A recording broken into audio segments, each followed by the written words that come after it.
to another edition of Ask Michael Eline. This is where I teach people the law in an unorthodox manner by using examples that we see in the news, case law briefs, but it's all about exposing the Leviathan and its instrumentalities and taking back your rights. Know the law and mean to keep it well. Come here to learn from an expert to know your right. Make sure to like and subscribe. Make sure to save, because we never know when the thought police are going to take down this channel. Hey, what's going on, guys? I am attorney Michael Eline. I am an attorney licensed to practice law in California and Texas. Been practicing law for about 20 years. I've recovered a little over $300 million for my clients. I got my start in appellate law and criminal defense, and then I started doing catastrophic injury claims, primarily involving civil rights, police shootings, and tight handcuff cases. And ultimately, I became friends with Chili DeCastro. And as a result of my friendship with Chili DeCastro, certain personalities on YouTube immediately attacked me and said that I'm a terrible person because I supported Chili, and that I'm somehow interfering with the auditor community and trying to ride their coattails, et cetera, et cetera. And we'll get into that in a little while. But just so you guys know, it's very difficult for me to do these shows. I don't do this to make money. I do take donations whenever you guys are willing to support the channel. And I do have a book about how to become a lawyer with no law degree or undergrad. And I believe in being humble and exercising humility and giving everyone the benefit of the doubt. So just so you guys get a little bit, yeah, just so you guys understand where I'm coming from. So anyways, tonight I'm going to cover the direct meth versus Merb. Some of you guys call him Double D. I call him direct meth because he's always been just totally disrespectful to me. From what I understand, because I supported Chili DeCastro. And I guess there's a lot of people in the auditor community who just don't like Chili they call it the auditor community. I don't know why they call it that. I don't really care. Sometimes I'll do police auditor movie or videos, and other times I won't. But my primary goal here is to teach people the law from the perspective of a general perspective. So you have the ability to learn how to do your own research, how to shepherdize your own cases, so you don't end up in jail or prison, because we saw that happen to Chili. And when Chili got locked up, even though it was illegally, a lot of people, especially people from what I call the prison culture, and you can read between the lines, were almost thrilled and ecstatic that he got locked up. And I couldn't understand that, because I think that if you are a pro-constitutionalist, someone who believes in natural law, that even if they're people you don't like, you should never, ever be thrilled or happy when someone is falsely imprisoned. We should all rally around those people when they're falsely imprisoned. So as a result, hey, what's going on, Just Willie? What's going on, BZ Watchdog? Good seeing you guys. Good seeing you, American Nomad. Good seeing you, Buzz. Salty Buckeye, all my buddies, all my homies showing up for me. So as you guys know, I'm a disabled Marine, and I have, I've been suffering some pretty bad injuries from when I was in the service. So I haven't been able to come live as long as I want to. Another reason why I teach everybody to always carry, always be armed, and always be dangerous, because you never know when you might get injured. So let me know on the sidebar what your everyday carry is. I try to use a Terran Tactical Custom Glock 19. And I always try to use a G21 as my car gun, or at least an FNP 45, 15 rounds of FU, holographic for a car gun. And I try to keep an AR at least in every other room, and always have a weapon available, because you never know when you're going to need it, right, guys? So beyond that, today's show, I'm going to cover a little bit about Arizona. We'll start a little bit with what's going on in Arizona law. Leto's Law had a really cool video that he did on Arizona. And then I'm going to break down BZ Watchdog's speech that he gave in Texas.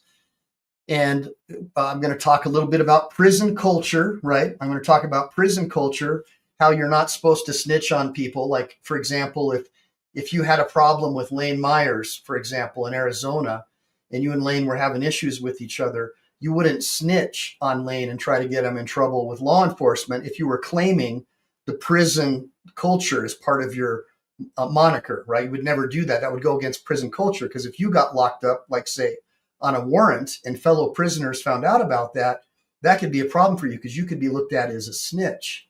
Give me a bunch of ones in the sidebar if you agree with that. Now, we'll talk about that. We're going to talk about partial silence. We're going to talk a little bit about the hardest bar exam in the USA. So we'll start off with Double D and Merb. So as you guys know, I think that Merb is a complete clown. I think he's been practicing law for a couple of years. I have to hand it to him that he was able to pass the California bar exam. I don't know how he did it, but he did it.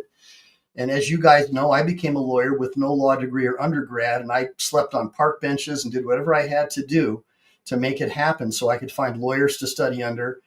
I believe I'm the first graduate of the law study program to have been invited to clerk for the California Court of Appeals as an extern, appeal, not appeals. State of California Court of Appeal as a judicial extern. I am the first person in the history of California to graduate from a law school in California, a Cal Bar certified law school, already as a practicing attorney. And I tried 3 cases to the jury before I even became a lawyer as a certified law student. So I believe I've got a pretty nice list of achievements for someone who's a disabled United States Marine. And if you don't, it tells me more about you than it does me. But I have a pretty strong track record of winning appeals and writs. Good seeing you, Gloria. Gloria Ad just became a new YouTube member. Good seeing you, Gloria. I always love having you on my show. So I come to you as someone, although I'm humble, I come to you as someone who's no joke. I've got a lot of experience, and I know that people like Direct Meth and all of his buddies over at his channel, whatever you want to call those guys, want to use, oh, you're an ambulance chaser and this and that. And that's fine. You can call me whatever you want, but I didn't get my start doing PI law. I got my start getting people out of prison on writs of habeas corpus, and a lot of it was pro bono work. But unfortunately, you got to feed your family, and most of the lawyers that I worked for were personal injury attorneys, and they were good guys, and I worked for them for free in order to become a lawyer with no undergrad or law degree. And so that's how I did it. And as you guys know, my background is judo, Muay Thai, Marine Corps.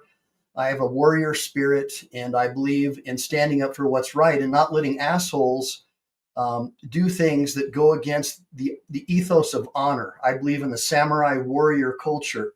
And to a large degree, the prison culture does have a similar warrior culture. Give me a bunch of ones if you agree. Hey, what's the matter, you? What's going on? What's the matter, you? Where's your well, your rank now? I think you're still either a lance corporal or a private, I think. Hey, American Amy, good seeing you, ma'am. So anyways, there was this battle brewing. As you guys know, I had a run-in with Merb a while ago. I guess this is a guy who manages a storage facility, and sometimes he gets lucky and gets a couple of family law cases that he gets to work on. And somehow that qualifies him to be an expert about the law, in particular Arizona law. And so I was sort of in shock and awe when I saw Direct D schooling Merb, completely cleaned the floor with Merb. Look, I'm not one of these guys who will just attack someone for the sake of attacking him. I give credit where credit's due. Direct D completely decimated Merb, wiped the floor with him on Merb's understanding of Arizona law. It's unbelievable, guys. It just blew me away. So I'll give credit where credit's due. Kevin Bionarski, good seeing you, my friend. So I'm not going to play the video because from what I understand, Double D likes to, throw copyright infringement stuff on you if you try to play one of his videos and he doesn't like you. I've heard that. I don't know if it's true. So, it's not a defamation claim, bro. All right. I'm just saying I would love to play it because it's so awesome. Like seeing Merb just get schooled by someone who's not a lawyer, who's basically a convict, right? Just cleaning the floor with them.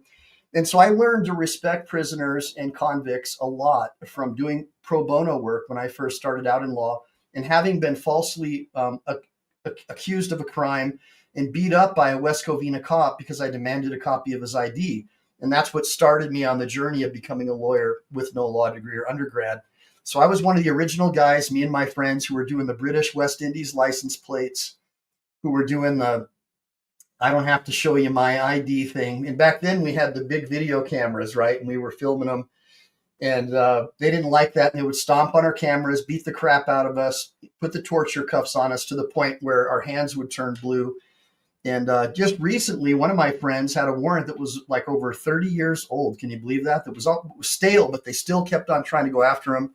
So I got those charges thrown out in Orange County as a pro bono lawyer. It was just cool to go back and see all my homies from back then and them seeing me as a lawyer and being able to still to help them and not charge them, you know, like giving them that blessing of joy that they know they can still rely on Marine Mike. Hoorah. Right. So really, really cool. Yeah, I agree with you, Gloria. So anyways, just really quickly, I'm going to show you, I'm not going to show you the video, but this is, I call him direct meth because to me, he just reminds me of a geeked out kind of a dickhead. But what we'll do is we'll just show you. So I made a comment on his video because I was so impressed by the way he schooled, like completely decimated Merb. So I said, I absolutely 100% agree with Double D on this. And I'll give you the link to the actual video so you can watch it yourself.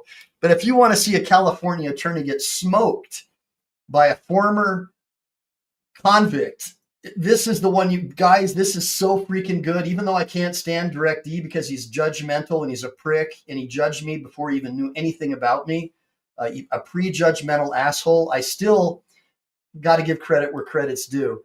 But so I said, and so his response, I said, absolutely 100% agree with DD on this one. Merb is a clown. And then, of course, his response is, so are you. And then some other guy named Concerned Citizen 1958 with the Texas flag or whatever says an ambulance chaser, you're a disgrace to Texas, right? So another person who knows nothing about me. And then, of course, Direct D with his usual immature quip says, that all you got, loser? You leech off an actual meth head named Myers. In other words, he just made a defamatory statement, defamation per se. Actually, I think it's libel per se against Lane Myers. He just said that Lane Myers is a meth head. He just published that, right? So that's a defamation lawsuit. And then he said, you suck at law and have no idea what you're talking about most of the time. You're a clown. Literally, no one takes you seriously. And in his video, he said about Merb passing the bar, words to the effect that everyone knows that the California bar is the easiest bar exam. He literally said words to that effect in his video. So watch that before he deletes that part, because that's really important. And I'm going to show you that in a minute about why I just can't take this guy seriously. And my response to him was, you made a retard statement that the Cal bar is the easiest. It's the hardest bar in the nation. Direct meth clown. So that's my response. So you guys can check that out yourself. I thought it was really funny. And for those of you who don't know who Direct D is, I'll show you a video right now. So this is Direct D out with one of his friends, I guess, Denver Metro Audits. And Denver Metro Audits came on my show. And this sort of goes into the prison culture, right? In the prison culture, allowing someone else to take the fall for you, it could be a potential problem, especially if you get incarcerated and other people find out about it when you should have stood tall. In the Marine Corps, we call it integrity. You never let a brother take the fall for you, right? That just doesn't happen. So we'll go ahead and watch this video and we'll get an idea of who this guy is for those of you who don't know who Direct D is. Let's watch it. -3-103. I'll lock the door and open the door. I'll lock the door and open the door. All right. You can put it on full screen on the YouTube. Should I get out? Right. Should I get out? Like that? No, not like that. I mean, you can pause. Can you pause it? I'm gonna get out. You're saying open up the YouTube window. Yeah, this one down here on the bottom right corner. Like Yeah, that. it's a genius for live stream. Not like that. Like there's I guess you could do it that way. I think that's going to That way we get like there's like a little bracket. I see the bottom left, that little right underneath. Yeah, right underneath my logo right there where the cursor is. There. Yeah, that button. It says full screen. Yes, sir. There you go. Now we can see the. Oh, by the way, this was scrubbed from the internet. Like really made my day. Thank you. I wonder why. You have no idea. That was really cool. Thank you for that. Yeah, no problem. All right, here we go. We're going to take custody of the truck. Stay in the car. Don't. I don't want to see anyone get into the driver's seat. Just stay in the car. Oh, this is the end of the video. Currently. You understand? Oh, is it? Okay, hold on. Yeah, just go to the beginning. Look, you already watched it before. That's why. 16-3-103. I Unlock your have door to and open commit your a door. crime. That's right. Yeah. Unlock your door and open your door. That's how many times I've asked you that. Should I get out of it? Should I get out? You take it back. No. to the- Never get out of your car. I'm gonna get out. Thank you. Turn right back. Oh, I'm under arrest? Yeah, I'm not. So this is a stop because a passenger in the back of Denver Metro Audit's car flashed a flashlight or some kind of a light at the cop. So no one's confessing to doing that, right? So they're going to go after Denver Metro Audits. So let's keep watching. One of those other officers that you play with all the time, okay? Oh, wow.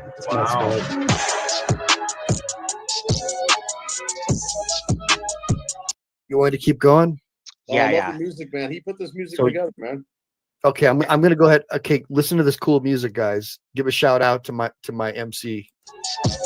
Hey guys, we have another arrest video from the city of Sheridan, can Colorado. fast forward it and like this another 30 video is seconds. absolutely 30 wild. seconds. Yeah. It's only now, Yeah. bro. For information on how to sponsor a video, Right about there. Yeah, this is good. check out my memberships. The link is in the description.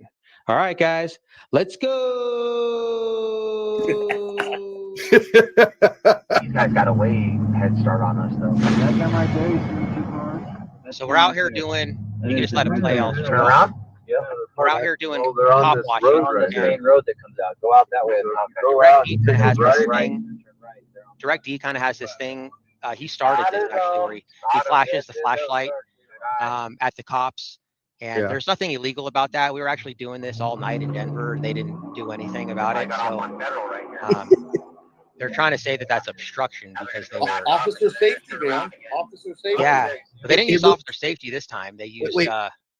Hey, really quick, that sounds like a muscle car. It's really great. Oh. Well, hold on a minute. If it's not illegal, then why didn't the person who flashed the light take the fall for it? Why did Denver Metro Audits get arrested? Why does Denver Metro Audits now have an arrest on his record, right?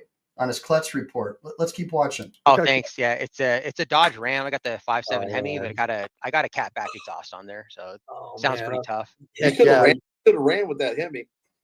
And I know you probably don't want to tell me online, but I'm hoping that it's chipped too. Well, it's pretty much bone stock. I want to get I don't know what I don't really have that many mods. I only have the exhaust, so it's pretty much Man, stock. So to chip it, I don't know if I could get anything else out of it with just No, those little mods. no. Really? I want to Sounds so supercharge good. it eventually, but it's Cold air, wax. cold air intake. Cold air intake. Yeah. Okay, here we go, guys. Just keep Okay. watching this. Police For all interceptor. you ladies, that was like guy talk stuff. Police interceptor on it. There's not many girls. So we're flashing them. Well, Direct D's flashing them. My cookie fell. Damn. Oh, Yeah, that sounds so good, dude. Bro. Hell yeah. We had those foot-long cookies. All right, here we go. Here we go. So here's Awesome. the second flash.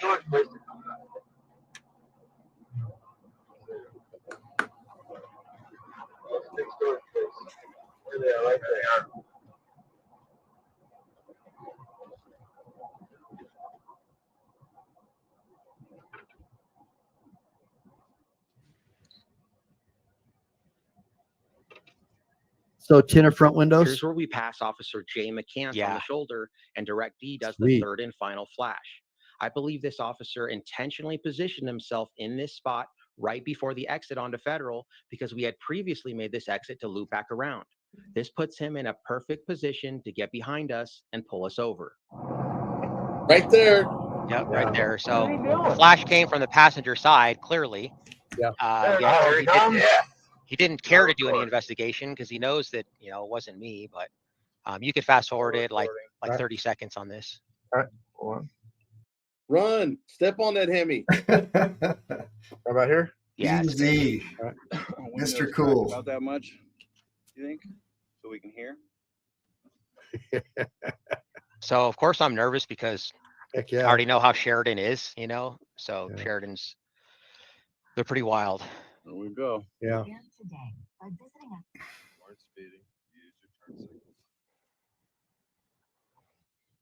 Can you guys hear it okay? You should have had your camera on a lot sooner than that, bud. I'm going to turn it up for you guys.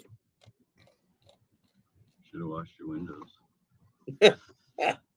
Yeah, they were dirty. Hello. Hey, I'm Officer McKenzie with the Sherman Police Department. How are you? how you doing? Is it the reason why you keep passing by us, shining your lights on us? Can you hold on your window so I can see you too? And by the way, thank you, SW Observer, for supporting my channel and getting memberships for other people who actually want to learn about the law instead of trying to trash talk people. I appreciate that.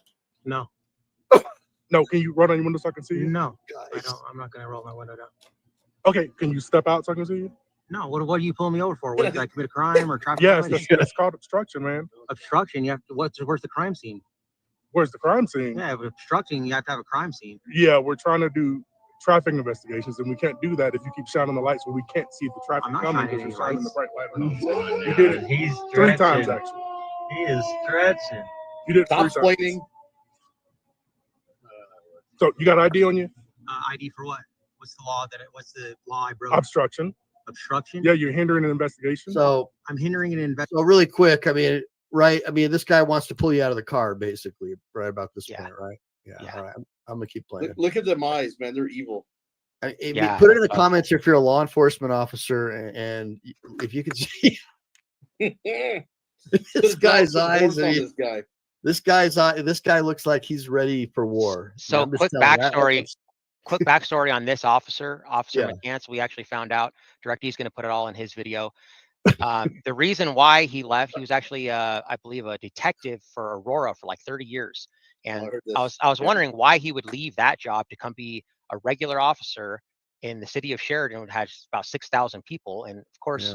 you know, because he got fired or he was forced to resign, and he has a bunch of civil rights lawsuits. So Yeah. that's the problem is, you know, with these officers, when they do something bad, you know, the saying is a one bad apple spoils the whole bunch, right? So Yep. when you have a bad apple, you shouldn't just, you know, give the apple, you know, paid vacation or let them resign so they can go infest another bucket of Crazy. apples, right? You just get rid of the apple, but they don't do that. They let them resign and they can go to the next department, and nothing ever gets fixed that way. So Well, before you start the Hey, video, Jody. Mike, the one thing that I've always talked about, and it's something that you mentioned the other day, was I said in my lawsuits, if I ever had to sue somebody, I don't want the money. I want that man's commission card, so he can't work in the state. And then Mike had said something the other day about how they all have to be insured and bonded, that you can go after their bond. So That's true. that might be something we might need to start doing in the lawsuits. yeah. You never know, guys. I mean, they all have fidelity bonds, or they're supposed to. But you know, let's talk a little bit more about this guy who apparently has had too much taurine. Should have drawn some horns right there on his head, man. So Citizens Broadcasting says too much taurine. Of course, Citizens Broadcasting is an interesting fellow. Never quite know what. too much taurine. And it is like 3 a.m, so he might have been Red Bulling it up. Right? Okay. I think he was using some white coke, some white chemicals. Some white girl. So what do you think? Do you want me to keep going forward on this video? Yeah, we'll just play it from here. This is like the bulk All of right. it right here, the main All part. right. Investigation. I don't think so, man. Okay, You have to have a crime scene. There's no investigation going on, I'm, bro. I'm asked one more time and I go ask again. Can I Okay, see He's well, gonna that? axe another time. He's gonna axe. Yeah, Yeah, you might have an axe with I'll him. wait for the supervisor then. Okay. There's no law broken. You don't want to do it. 16-3-103 says you have to Can you come back suspect here of a for me? crime. Thank you. So someone says Okay, you're let's step dismissed. up. Why? Right? No, what crime am I suspected of committing? Of You have course, to have a One more crime. time, dude. Open your door and step out for me. What crime do you suspect me of committing that you would want me to step out? Obstruction. Open the So- door. Ding, ding, ding. Thank you, Let's OTVO, for supporting the channel. It's been a while since I've gotten a donation. I keep telling you guys, you don't have to give me a bunch of money. $1.99 helps, man. Helps me cover the cost of making shorts and, you know, buying my son his next belt when he goes up the next level in judo. That's all I'm looking for. You know, just help support the channel. Buy a copy of my book when you can. It's not easy for me to do these shows, guys. So any little thing you do really helps me with the fam, you know, so they understand that I'm not just spinning my wheels here. I'm actually helping the family out too, not just helping the GP, the general public. Let's go. I'm detained right now. And step out. I'm detained. Yes, you're about to be. Oh, so I'm not detained right now? Yes, you're about to be. But you're obstructing that because you won't open the door. But I have to have committed a traffic violation or a crime. Okay. 16-3-103. Unlock your door and open your door. Regan in the house. 16-3-103. I Lock your have door to and All open commit right, a the door. crime. so I just got to tell you guys. I mean, this is really unusual. You typically in a traffic stop, something like that, you don't have passengers citing off, penal code, vehicle code sections. I mean, these guys. I mean, just tell me, like, is this the first time this officer's ever had an interaction with you? I didn't quite understand that. First time, but they get briefed about me. They literally have, meetings about me and stuff like that. And yeah, so I mean, first interaction I had with this guy, and I was saying, 16-3-103, which is for reasonable articulable suspicion. Yeah. He did say that I was obstructing, but I didn't believe that. I mean, that's not obstruction, and I didn't even do it in the first place. I said I didn't flash any light, Right. but he did no investigation, and so he just wanted me to get out of the vehicle. And I asked him for a supervisor. And he said, okay, yeah. And then next thing you know, just get out of the car, get out of the car. He was just going to arrest me right out the gate. There was going to be automatic arrest no matter what. So no matter what I did. Yeah, I mean, I think that's kind of. I think I probably would have to agree with you. Should have made him really work for it.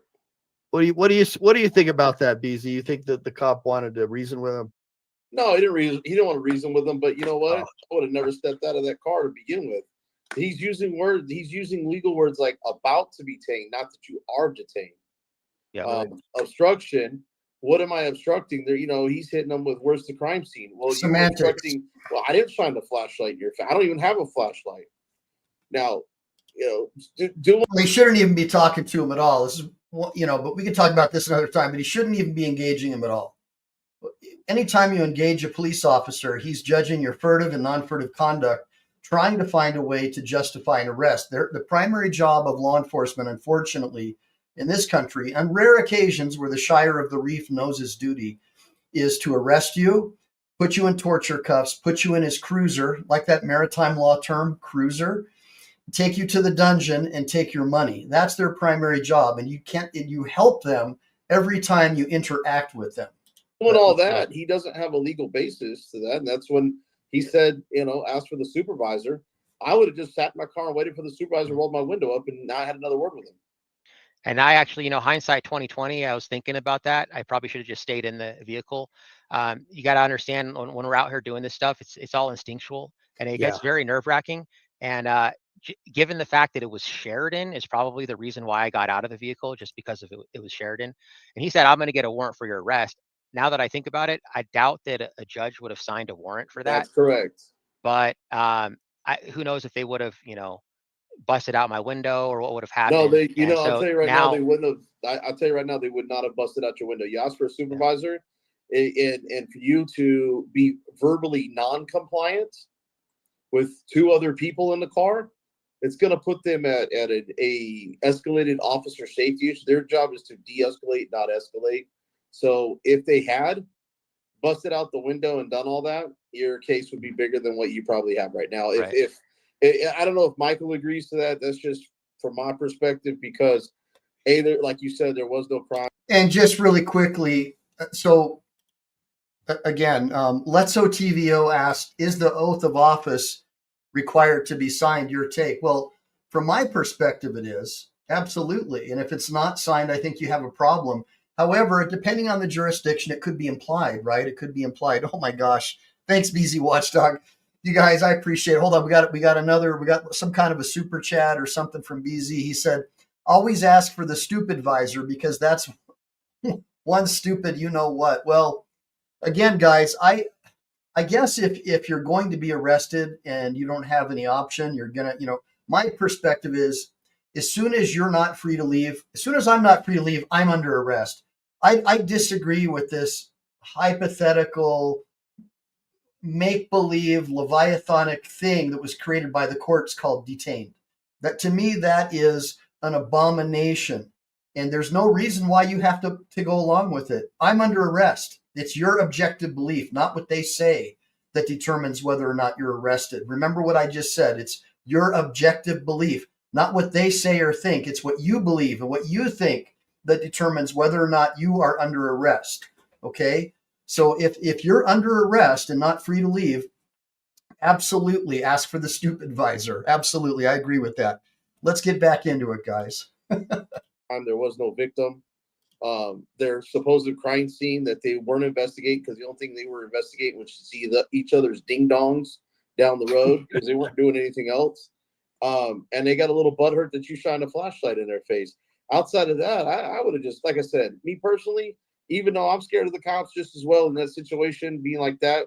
Fair enough. If I was by myself, well, hell, even by myself or two other people, I probably would have just, since I asked for a supervisor and he said he's coming, I would have just rolled my window up and just basically left it at that. Because they're not going to bust out your window. You've got, I really think that they weren't going to bust out your window. I think he bluffed you, and you called him on it. Then he bluffed you some more with the whole warrant thing, and you caved. Right. And well, I mean, Regan says right here, Regan says, hey, Sheridan is too stupid to trust. Hell no.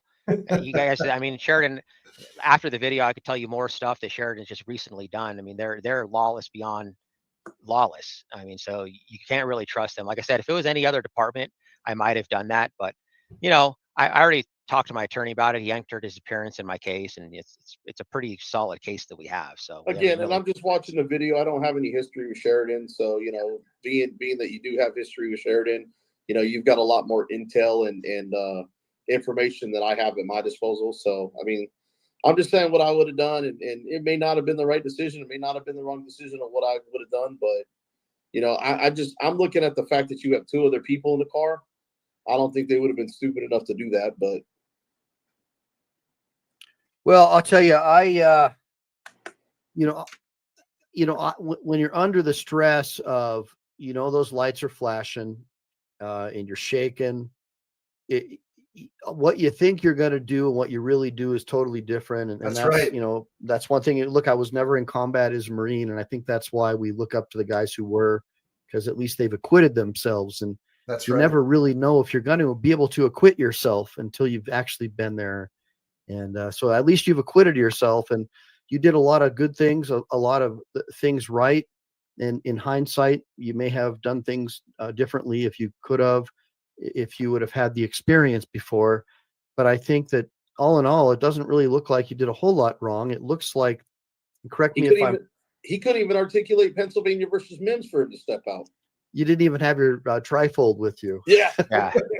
So I look, man, I just like what I just want to know is what you're trying to do here is understand, why did this guy pull you over, right? You're trying to understand, why did you pull me over? Because I don't understand why, because apparently 3 lights flashed from somewhere within your vehicle, correct? Correct. Okay. So that's where I want to go with this, because that's because I think that's where your lawyer would probably want to go. So what is the statute? What is the code? What is it that gives him the ability to arrest you or lock you up because some lights flashed from the back of your car?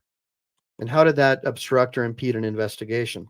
And what I see is that was used as a pretext to stop you, a pretextual stop, absolutely, to try and get you for something else. Put it in the comments if you don't know what a pretextual stop is. Give me a bunch of ones if you don't know what that is. But you tell me, what's going through your head.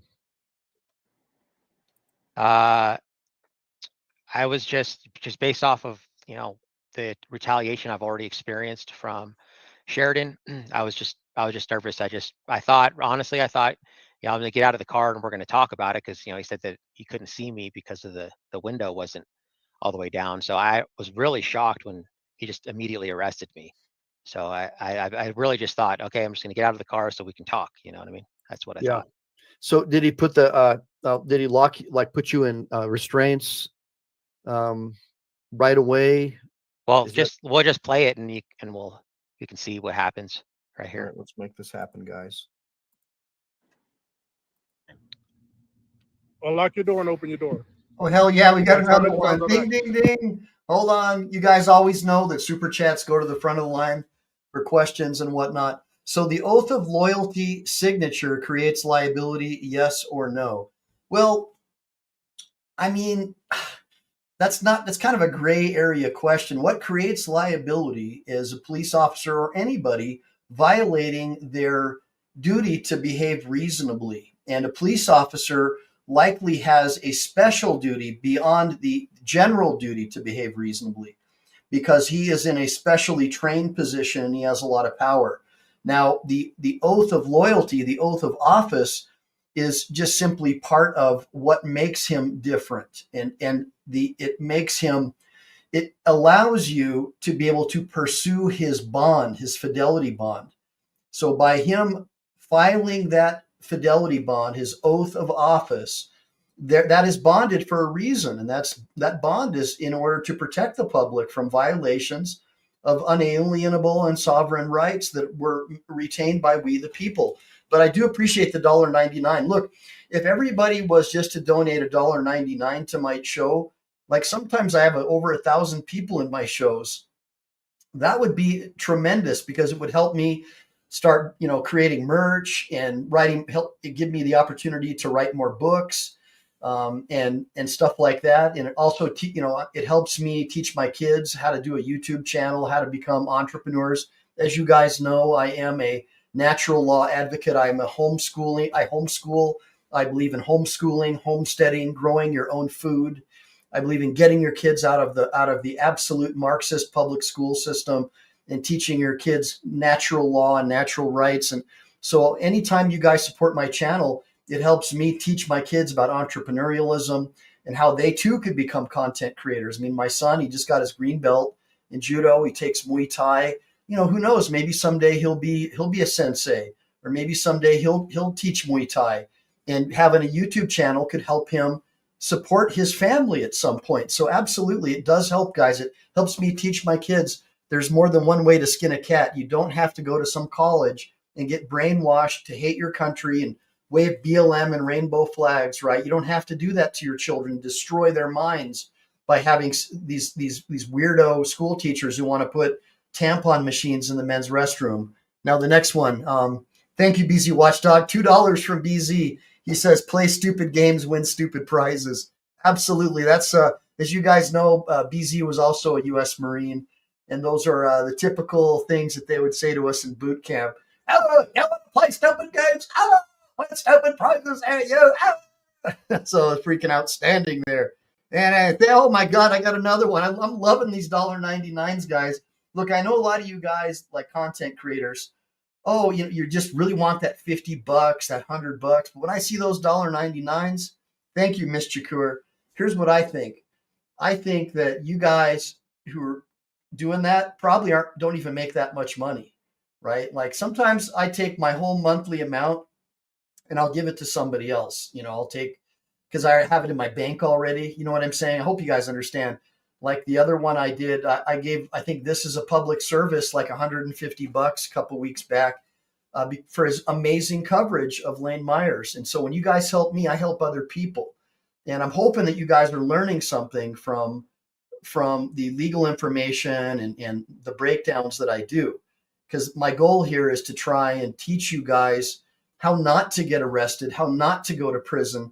And obviously, I want you guys to be loyal to one another. I don't think that snitching or allowing someone else to take the fall for you is an honorable thing. For me, if somebody did that, I would disown them and reject them from my life forever. Give me a bunch of ones if you agree. Oh my God, BZ Watchdog just gifted a membership. And that's another amazing thing that I appreciate. When you guys gift memberships, what the algorithm does is it sends a message out to other people who might algorithmically like some of the stuff that we do over here at Team MPE.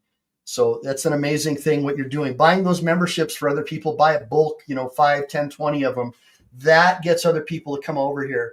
So, and by the way, guys, I really appreciate, when I was on my back for like almost a month, unable to walk with really bad sciatica, all the text messages that I got from you guys, all the love that I was getting, it really means a lot to me because, I was getting over 1 million views a month. And then I dropped down to like almost only 50,000 from not doing these shows. And so it kind of hurt my ego a little bit because it was kind of hard to get that many views, right? I had to work really hard at it. And again, it's not about the views. It's about getting the message out of homesteading, homeschooling, growing your own food, collecting your own rainwater, starting your own society, your own parallel system. So you don't have to deal with lowlifes and idiots and scumbag cops like this. Holy crap. What the heck? Oh, thank you, Miss Shakur. Guys, everybody make sure to like and subscribe to Miss Shakur. She just, you didn't have to do that. That was really kind of you. I owe you big time. Please, guys, make sure to like and subscribe to Miss Shakur. Also, I believe, correct me if I'm wrong, Miss Shakur, but you're involved in some nonprofits that are to help children. Please feel free to drop your link if anybody is interested in supporting Miss Shakur in her, her what she's doing to help kids out, because that's a really big deal to me. Helping children, getting them out of the public school system, teaching them how to do a trade. Like I think all little boys should know how to do plumbing, electrical. I can build a house from the ground up. I was a licensed bonded contractor. My dad was a custom home builder. My dad built pretty much every Denny's restaurant in the United States up until about 1981 or so. He was the general manager for CBR Development Company. They built all the Winchell's donuts in all the Denny's restaurants. And so my parents were divorced, so I would fly around and visit my dad and go to the job sites with him. And he would make me sweep out all the job sites when I was like 6-7 years old because my mom had custody. And my dad started out as a ditch digger. He did 2 tours in Vietnam. He was a Marine as well. And he was really messed up from the war. And my mom leaving him destroyed him. And so he just got a job making $2 an hour and dug ditches. And he had done construction work before he went into the Marine Corps, before he got drafted. And he was drafted into the Army and begged to go into the Marines because he wanted to be the best. And so that's a cool story to grow up on. And so, yes, I think all boys should learn a trade. This whole thing going to school, the whole safe space, Marxist, communist garbage that they teach you on these college campuses. What good does a degree in underwater basket weaving do? What good does a degree in woke studies or African American studies? How is that going to make money for you? We should be teaching our kids how to make money, not how to be woke, not how to hate their country and burn American flags. Give me a bunch of ones if you agree. Oh my gosh, another one. Miss Shakur just threw me another $99. You are so awesome. I don't know what I'm going to do. You guys I was not expecting this. It really means a lot that you're supporting my channel and the mission of Team MPE, which is to humbly teach people the law, like Thomas Aquinas would say, so you can know the law and mean to keep it well. Understand natural law, understand natural rights, understand that your rights don't come from the state. They come from your creator, just like it says in the Declaration of Independence. That was really awesome of you, Ms. Shakur. Gosh, man, you guys are blowing my mind. I'm getting a lot of love. Thank you, Kevin Leonardowski. Man, you are the best. All right, let's get back into Land of Enchantment. You're funny. Well, all boys do want to do that, but they want to do other things besides pocket pool, okay? but I agree with you. I'm not going to deny that. Let's go ahead and try to finish up this part of the video. Let's find out where this flashing light's coming from and why is it that Denver Metro has to take the fall. Like if it was me and I was flashing the light, even if it wasn't illegal, I would be like, hey, officer, I'm the one who did that. It's called integrity. When you have a brother, you're not going to let him get the ticket, right? Give me a bunch of ones if you agree. If I was the driver of the car and you flash the light at the cop, that you would immediately confess and you take the fall because you don't want me to have an arrest on my record. Give me a bunch of ones if you agree. Give me a bunch of twos if you're a piece of shit scumbag and you would allow someone else to take the fall for what you did. Let's keep going. Should I get out of it? Should I get out? You think it break your window? I'm gonna get out. Thank you. Turn right back. Oh, I'm under arrest? Yeah, I'm not one of those other officers that you play with. Okay? Oh wow. So wait a minute. So he sort of admitted that he's not one of those other officers that you play with, right? So Yeah. so he knows who you are. Yep. And he said my name, Mr. Cordova. So, and that's another thing. He gave me a citation, or part of the arrest was failure to ID, even though he already knew who I was exactly. Yeah. And on top of that, he asked me for my ID one time, and I said, "What crime do you suspect me of committing?" And then he said obstruction. And I said, "Well, can I get a supervisor?" And that was the end of it. I didn't refuse to give an ID. He never asked me. We're going to take custody of your truck, all right? Yeah.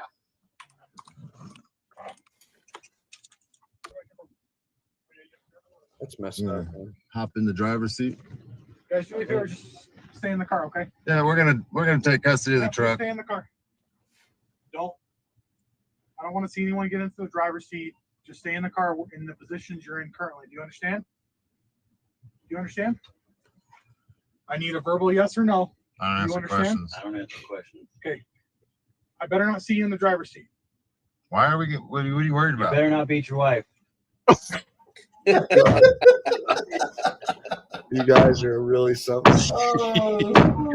He was not a Slamming happy the door, guy. damaging property. Now you're you- prior restraint. pause it trying right to there. Hey, give me a bunch of ones, guys, if you think that cop wasn't very happy. Well, he's already been in another video where he forgot to turn his body cam off, and he's sitting there saying, "Oh, this is what they want. They just want to sue us, and they want to get you riled up." So he can't stand us either. But I wanted to point out, people, you're talking about Pennsylvania versus Mims, which says that they can pull the driver out of the vehicle and take control of the driver during the traffic stop. And then Maryland versus Wilson is they can order the passengers out of the vehicle and Well, take no, the what I'm passengers saying, out. And DMA, what I was so- saying, what PA versus Mims actually says, a reasonable officer. Well, first off, that right out there's thrown out. That guy wasn't reasonable. But a reasonable officer must immediately or must presently think Right, that who? you are armed and dangerous and pose a threat to his safety to pull you out of the vehicle to do a pat down, not just to have you get out of the vehicle. That's Right. just having control over you. Now, Mike, you know PA versus Mims very, somewhat, right? I mean, that pretty much, it's for officer safety. It's to pull them out to basically make sure that you're not armed and pose a threat to their safety is what it really comes down to, correct? Well, look, I understand that, but remember, it's always going to be based on what a reasonable officer believed, and the courts usually side with whatever they think a reasonable officer would believe. Yeah. So That's right. as long as you understand that a lot of relief sometimes isn't found until you reach the appellate level. That's right. Most of the time. So just keep that in mind, everybody. This is not like an easy thing to do here. There's politics involved. Absolutely. In this stuff. I just want you to be safe, but Police keep unions. talking, brother. I want to hear what you have to say about this. Right. So Maryland versus Wilson is for the passengers of the vehicle. And I believe, and it could be a coincidence, but I believe that Officer Clark, that guy, said, "Hey guys, stay in the vehicle." He was telling them to stay in the vehicle. He was giving them an order. And I think the reason he did that is because now he took control of them, Maryland versus Wilson. Now, from Josh from Accountability for All told me that his civil rights attorney told him is in case law like Pennsylvania versus Mims and Maryland versus Wilson, it's not always what the case law says. Sometimes it's what the case law doesn't say.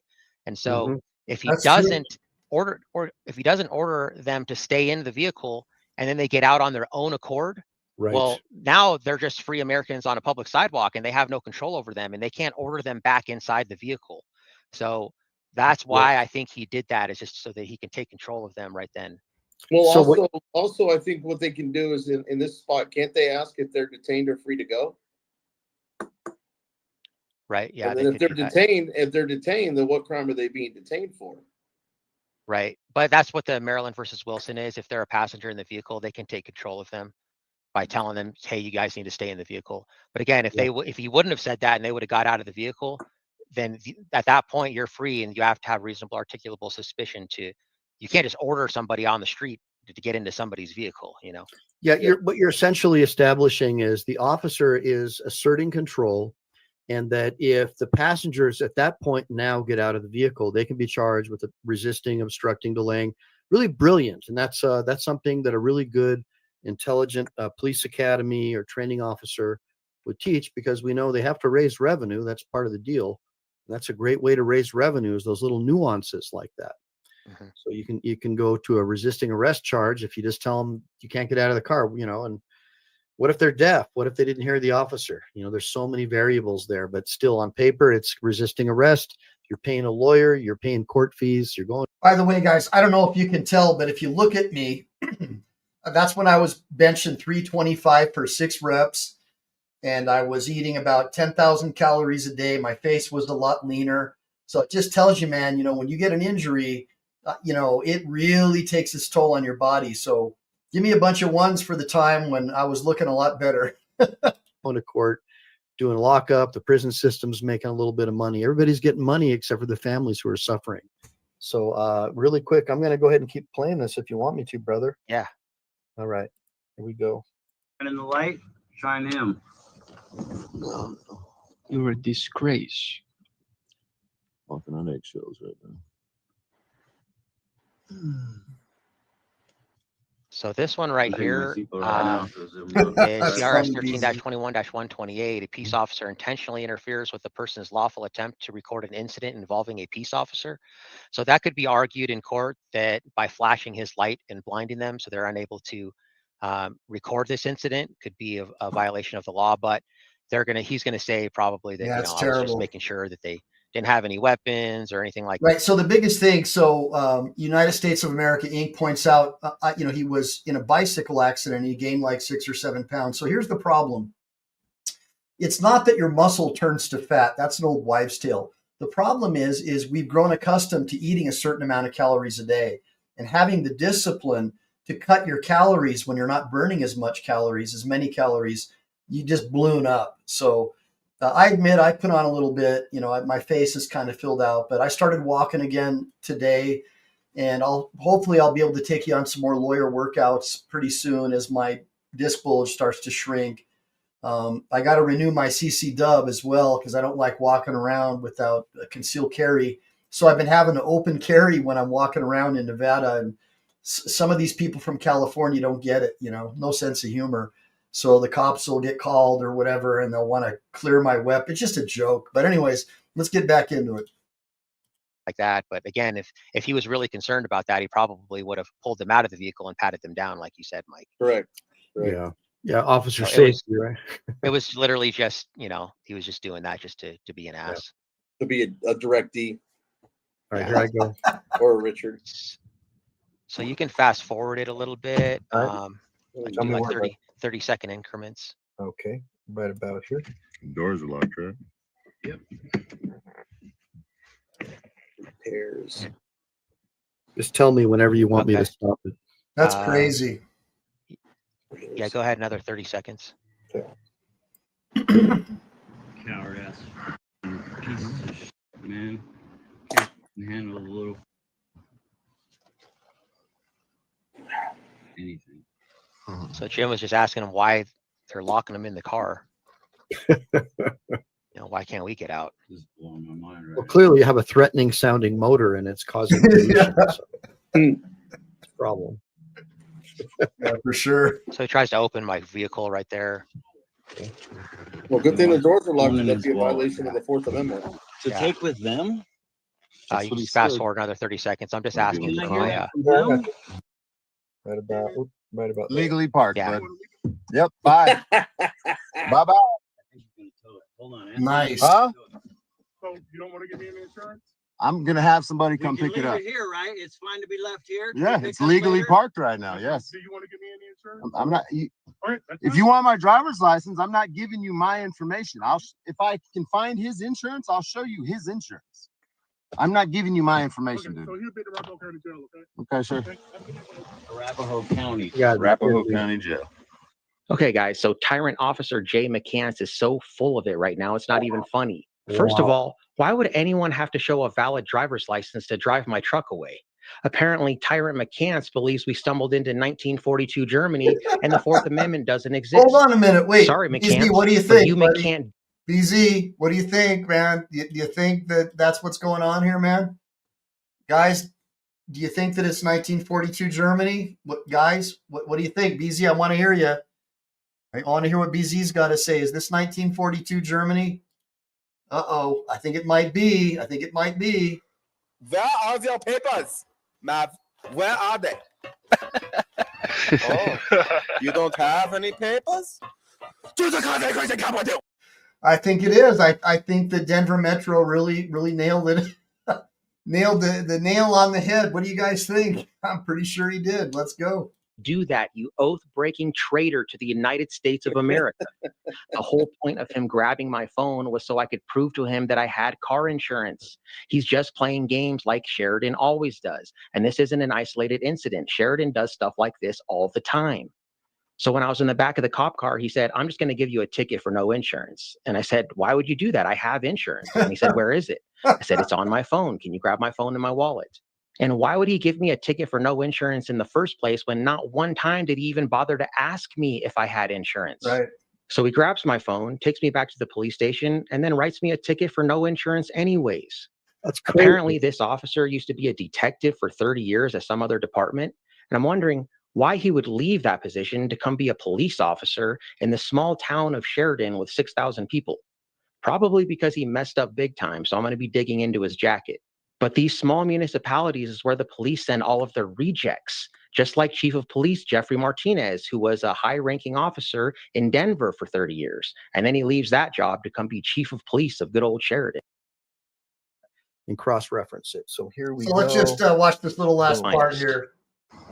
Try to find out what happened. We can get out Why now, did he right? get arrested? Yeah. Yeah, but Should we? yeah, you get out. I'm gonna maintain security on the truck. Okay, and keep, You said you have a good night. It's over. I'm on. Wait, what does that Stay say? around. Hold on a minute. Wait a minute. Wait, hold on. What does that say, guys? Gee, interesting. Isn't that the guy who flashed the light at the cop? Huh. Interesting. I don't know about you, but if it was me, even if I had warrants, I would have taken the fall, because guess why? It's called integrity. It's called being a man of honor. That's what you do.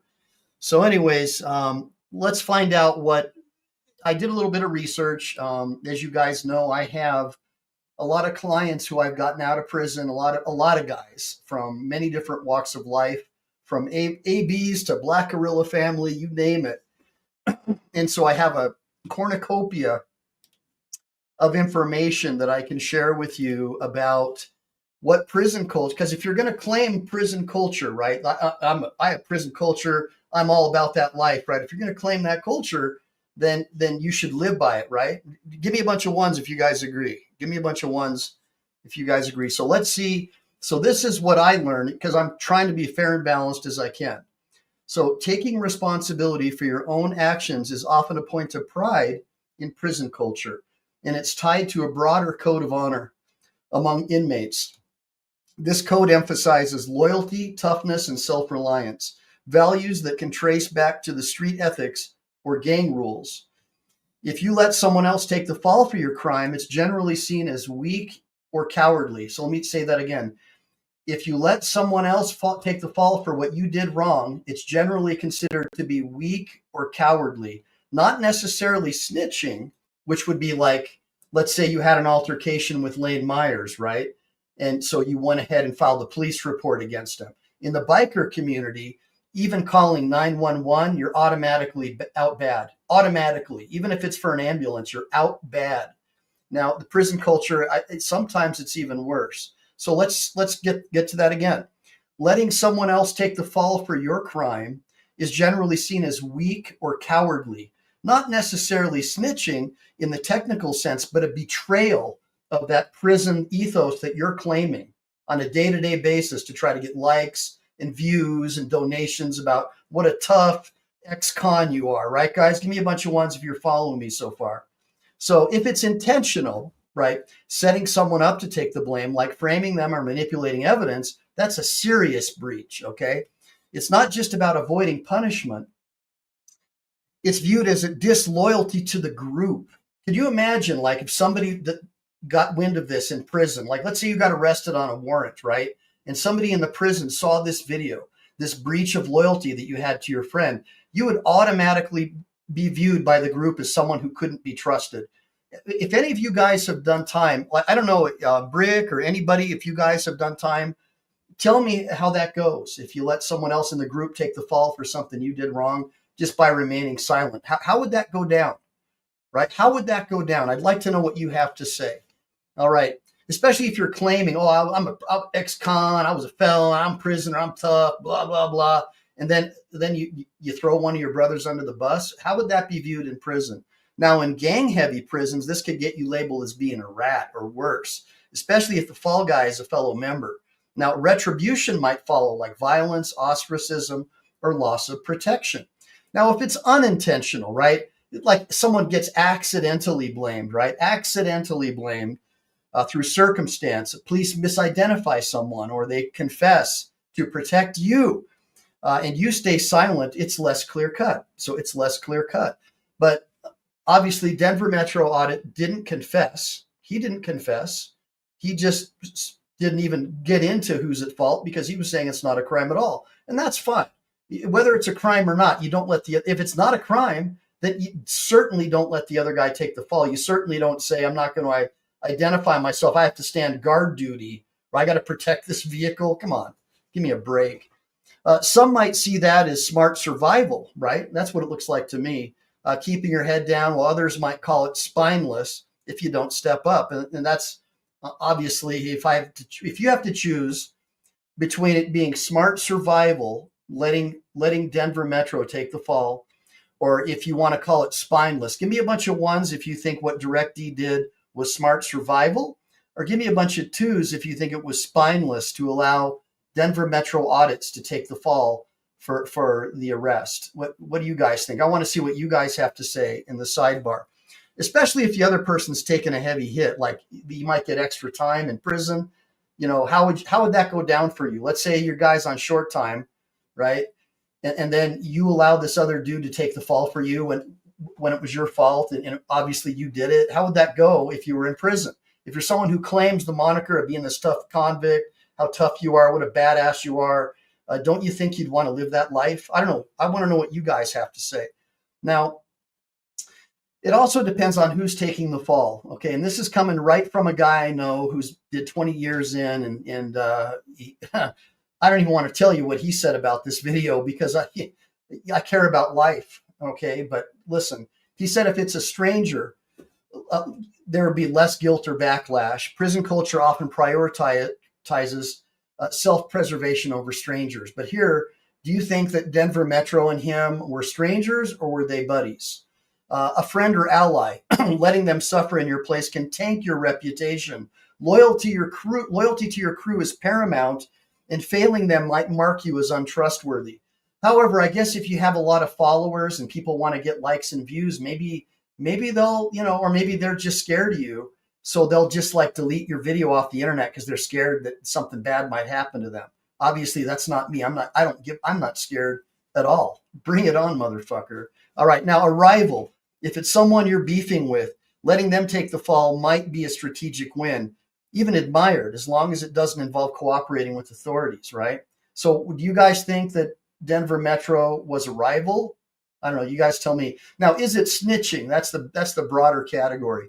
Snitching is informing on others to authorities for personal gain. A reduced sentence, better treatment, something like that. It's one of the ultimate sins in prison culture. The no snitch rule is almost sacred, rooted in distrust of the system and a need to maintain power among inmates. Letting someone take the fall isn't necessarily snitching by definition unless you actively point the finger. And so but guys, failure to deny is a maxim of law, and it can be deemed as an admission. Okay, so if you're somebody who thinks that you know the law, then you should live by that as well. Failure to deny can be seen as an admission. All right, just remember that. Say it after me. Failure to deny can be viewed as an admission. All right, and failure to admit could also be deemed as like, wait a minute, you had the opportunity to not let your buddy take the fall. Why didn't you? Why did you let your friend take the fall for something that you did? How does that make you feel, guys? Would you want to ever do business with someone like that or trust that person? Would you ever even want to do anything to support that person? You tell me. Now, staying quiet while someone else gets blamed without talking to the guards or cops doesn't cross the line. It's passive, not active betrayal. Passive, not active betrayal. Snitching is where you cut a deal to testify or shift blame. Like, it wasn't me, it was this other guy. So the distinction lies in the cooperation with the authorities. Snitching requires you to give up information, but perception is what matters. And there's cultural nuances and gang dynamics. Loyalty to the group trumps everything. So letting a fellow member take the fall for you could get you expelled, targeted, or worse.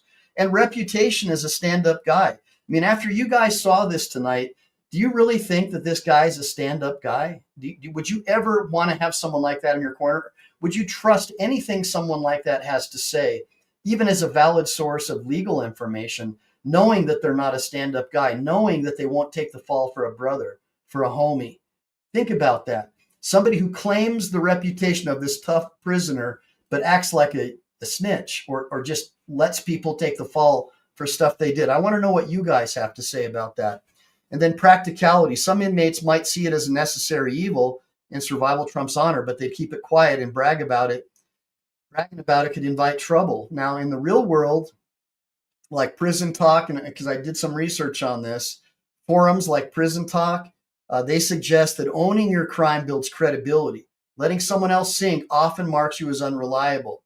Like in a drug bust or inside of a facility, if you let your cellmate take the hit for your stash without snitching, it's not snitching, but it still makes you a punk. It makes you a bitch for letting someone else take the fall for you. So when you try to act like you're a tough guy with all your swords and all your weapons and your little gun in the background, talking about what a tough prisoner convict you are, and then you let another person take the fall for you, what that does is it makes you a punk, according to a lot of prisoners and the real world echoes like the prison forum.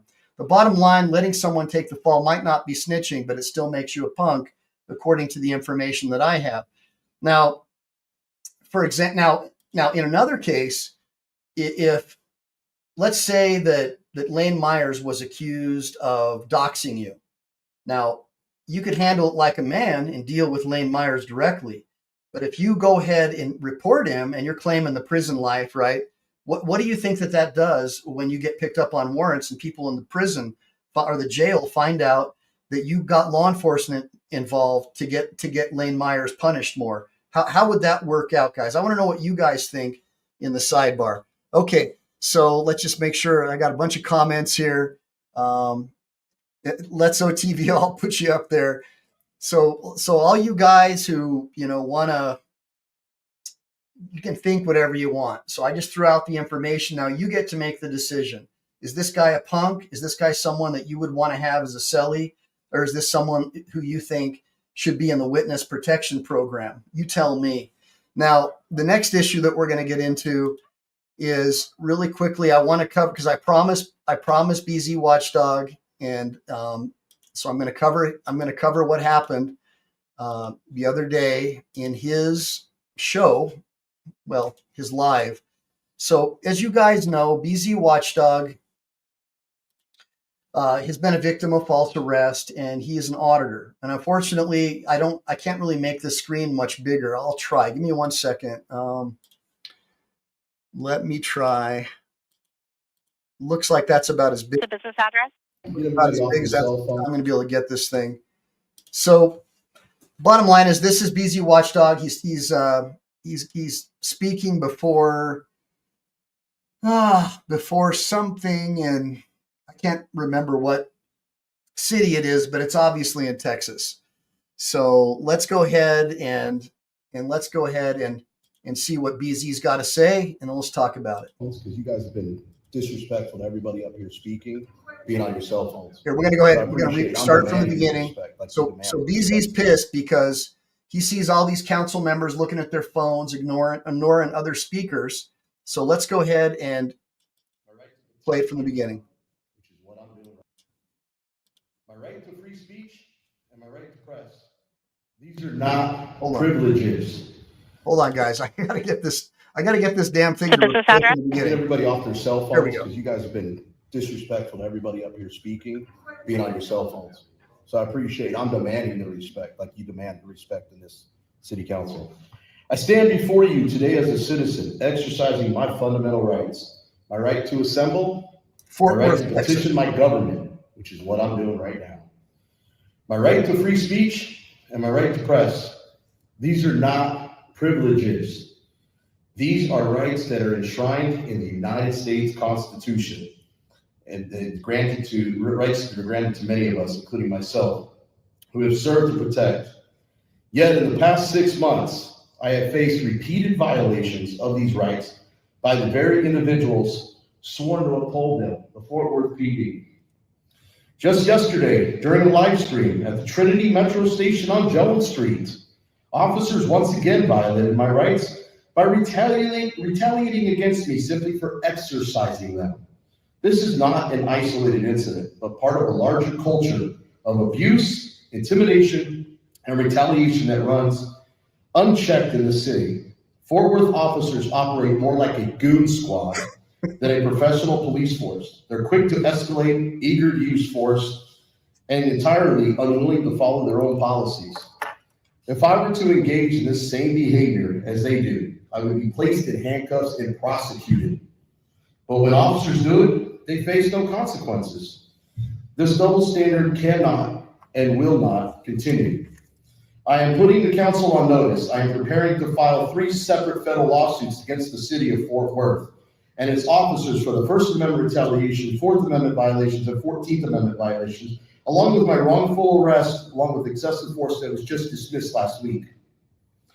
This city has a serious problem, and the courts will soon be forced to acknowledge it. The Fort Worth PD itself contributed to a case law on this very issue with Turner versus Driver in 2017.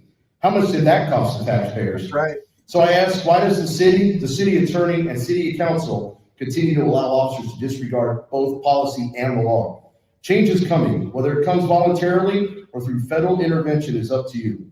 I serve this country as a United States Marine. I swore an oath. I defend the Constitution. I expect nothing less from those who. Hell yeah, that's right. That's what's up. PD. I understand that today is April Fool's Day, but let me be absolutely clear. What I'm saying tonight is no joke. This is a warning. The people of Fort Worth will no longer tolerate the corruption, the abuse, and the lawlessness from those in power. Heed my words, something has to give. Change is coming. Or if you prefer, I could just accept your resignation now. But make no mistake, I will not stop. I will never stop. And you will not get rid of me until change is made. You play stupid games, you win stupid prizes, Mayor. Hey-oh, Get everybody off their cell phones, because you guys have been disrespectful. All right, guys, that was pretty cool. So that was BZ. Looks like BZ's going forward. So a lot of you guys know BZ suffered a false arrest at I think it was like at a condominium association. He's got videos. Go check out BZ Watchdog. Watch the rest of it. That was a really good one, man. And look, as I start to heal and start training more and hitting the gun range more, rebuilding my body, I'm going to be back out and doing more of these shows. And I've got a bunch of surprises for you. So we'll have a good time. And by the way, just to address really quick, because that Double Dildo made this statement that the California bar is apparently the easiest bar exam in the country. So let's take a look at what Mr. Credibility has to do, how Mr. Credibility squares with the facts, all right? So according to every single search engine, as well as every single bar exam in every single state where there's official information about bar exams, California is by far the most difficult bar exam in the nation, okay? In the nation. And unfortunately, it's getting easier because they're trying to allow like the DEI affirmative action thing where they're trying to lower the standards so everyone can get a trophy. But California has the most difficult exam in the country, followed by Arkansas, Washington, Louisiana, and then Nevada. Now, from my understanding, when I was doing it, it was California, Texas, and then Nevada. Nevada is by far one of the most difficult bar exams. And that's one of the reasons why I haven't been considering taking the Nevada bar, because I'll have to drop probably 6 months of my life, probably about 6 months, to start studying for the Nevada bar, to study and be able to pass it, because it's a beast. The Nevada bar exam is one of the toughest ones. There's no reciprocity with Nevada or Florida. Fortunately for me, because I've been practicing law for over 20 years, there is reciprocity with Texas and I believe Arizona and a couple other states, most of the states actually. So I'm licensed to practice law in Texas. And as many of you know, I helped draft the Cruise Ship Safety Act. And so I do a lot of cruise ship cases in Texas, and I represent a lot of bikers. So motorcycle clubs like the Leathernecks Motorcycle Club, I help those guys out. I'm very active in the Marine Corps and the Navy SEAL community, and I help these people with their accidents because they just don't like civilians. And as you guys know, there's a code of honor that we live by is Marines, especially, every branch knows that the Marines are the go-to guys who are disciplined, and we pride ourselves on honor. So that's why I have not taken the Nevada bar. But just so you guys know, the California bar is generally considered to be the hardest bar exam in the nation. So, in that regard, I got to give credit to Merb. Is much of a dullard and just a moron, I think that he is, and totally conduct unbecoming an attorney. Really, the guy he acts like a complete buffoon. I got to hand it to him. At least he passed the California bar exam. So look, I'm not one of these guys who says you're stupid and I don't like you and you're dumb because I'm a high schooler who spent too much time in jail. No, I give people credit where credit's due. And at the same token, I think that absolutely that DirectD cleaned the floor with Merb. It was really, really good. I mean, he did a great job, just eviscerated him because Merb clearly doesn't know what he's talking about. Merb's one of these guys who will put words in your mouth, claim that you said something, and then argue against what you didn't say. And then he'll make titles like, I humiliated DirectD. Watch the video, the humiliation of DirectD. And it's like, really? What lawyer do you know would make a title like that and brag about how he humiliated someone? I mean, how is that like conduct becoming a professional? Look, I admit sometimes I cross the line, guys, but I really try to be fair when it comes to my characterizations of people. And yeah, I'm a human, but still, I mean, the stuff that he does, like just like saying someone said something that they never said. I mean, really? Are you that weak of a person, bro? Really? So anyways, let me see. Raihoot. Yes, Raihoot, you are the man. Thanks for joining me, Raihoot. So since we're talking about Arizona, let's go ahead and let's talk about this next video. So as a lot of you guys know, I'm a big fan of Steve Leto of Leto's Law. And so let's really quick, let me make sure I got him. I got him up. Make sure I got this bad chicken going. I want you guys to learn a little bit about what's going on in Arizona because I'm not licensed to practice law there and I don't profess to know everything about Arizona or any other law. But one thing I definitely want to share with you is what Leto found, and that is partial silence. Partial silence can be used against you potentially in Arizona courts, which obviously that's why I say just be fully silent because furtive conduct, movements, statements can be a real problem because the police are trying to find a way to arrest you, put you in torture cuffs, haul you off into the dungeon in their cruiser and take your money. That's what they're trained to do. Let's keep watching. Welcome once again to Leto's Law. Here's Steve Leto. Both Josh and Stephen of the PH sent me notes saying, Steve, check out the story from yourvalley.net. State Supreme Court rules constitutional right to remain silent sometimes can be held against you. And this is in Arizona. Howard Fisher wrote the story. And it's a very, very specific set of facts. And it's reminiscent of a case out of Texas from a few years ago. But generally speaking, as you know, you've got the right to remain silent. Your right to remain silent cannot be used against you so that they can't go in front of a jury and say, this person here did not take the stand. They didn't take the stand because they're guilty and they know it. You used to be able to say that years and years and years ago. And the court said that's not fair because you're punishing somebody for invoking a constitutional right. So here, though, the court says it's okay in this case, but when it comes to the constitutional right of those accused of crimes to remain silent, the Arizona Supreme Court has ruled that decision can sometimes be held against them. The key to those who want to protect that right is to refuse to answer any questions at all. So I've mentioned before that in theory, if they read you your Miranda rights and said, would you like to speak to us now? If you wanted to, you could just clam up. Clam up and never speak. But I would advise you instead to say, absolutely, I do not wish to speak to you. I want to speak to an attorney. That's it. 2 sentences. 1, invoking your right clearly, and 2, asking for an attorney. Because at that point, they're supposed to stop questioning you and say, okay, and go on with their lives. So in a unanimous decision this past week, the justices rejected claims by a defendant that he was entitled to answer some questions, but not others, by the police when he was arrested. He had told the police that he shot at somebody in self-defense. But then when asked other... Now, just really quick, guys, I want to point something out. So Chili DeCastro says that you have to say, I invoke my Fifth Amendment right to remain silent. And he says he's got case law that's on point. I take exception to that. I don't think that you have to say I take the Fifth Amendment.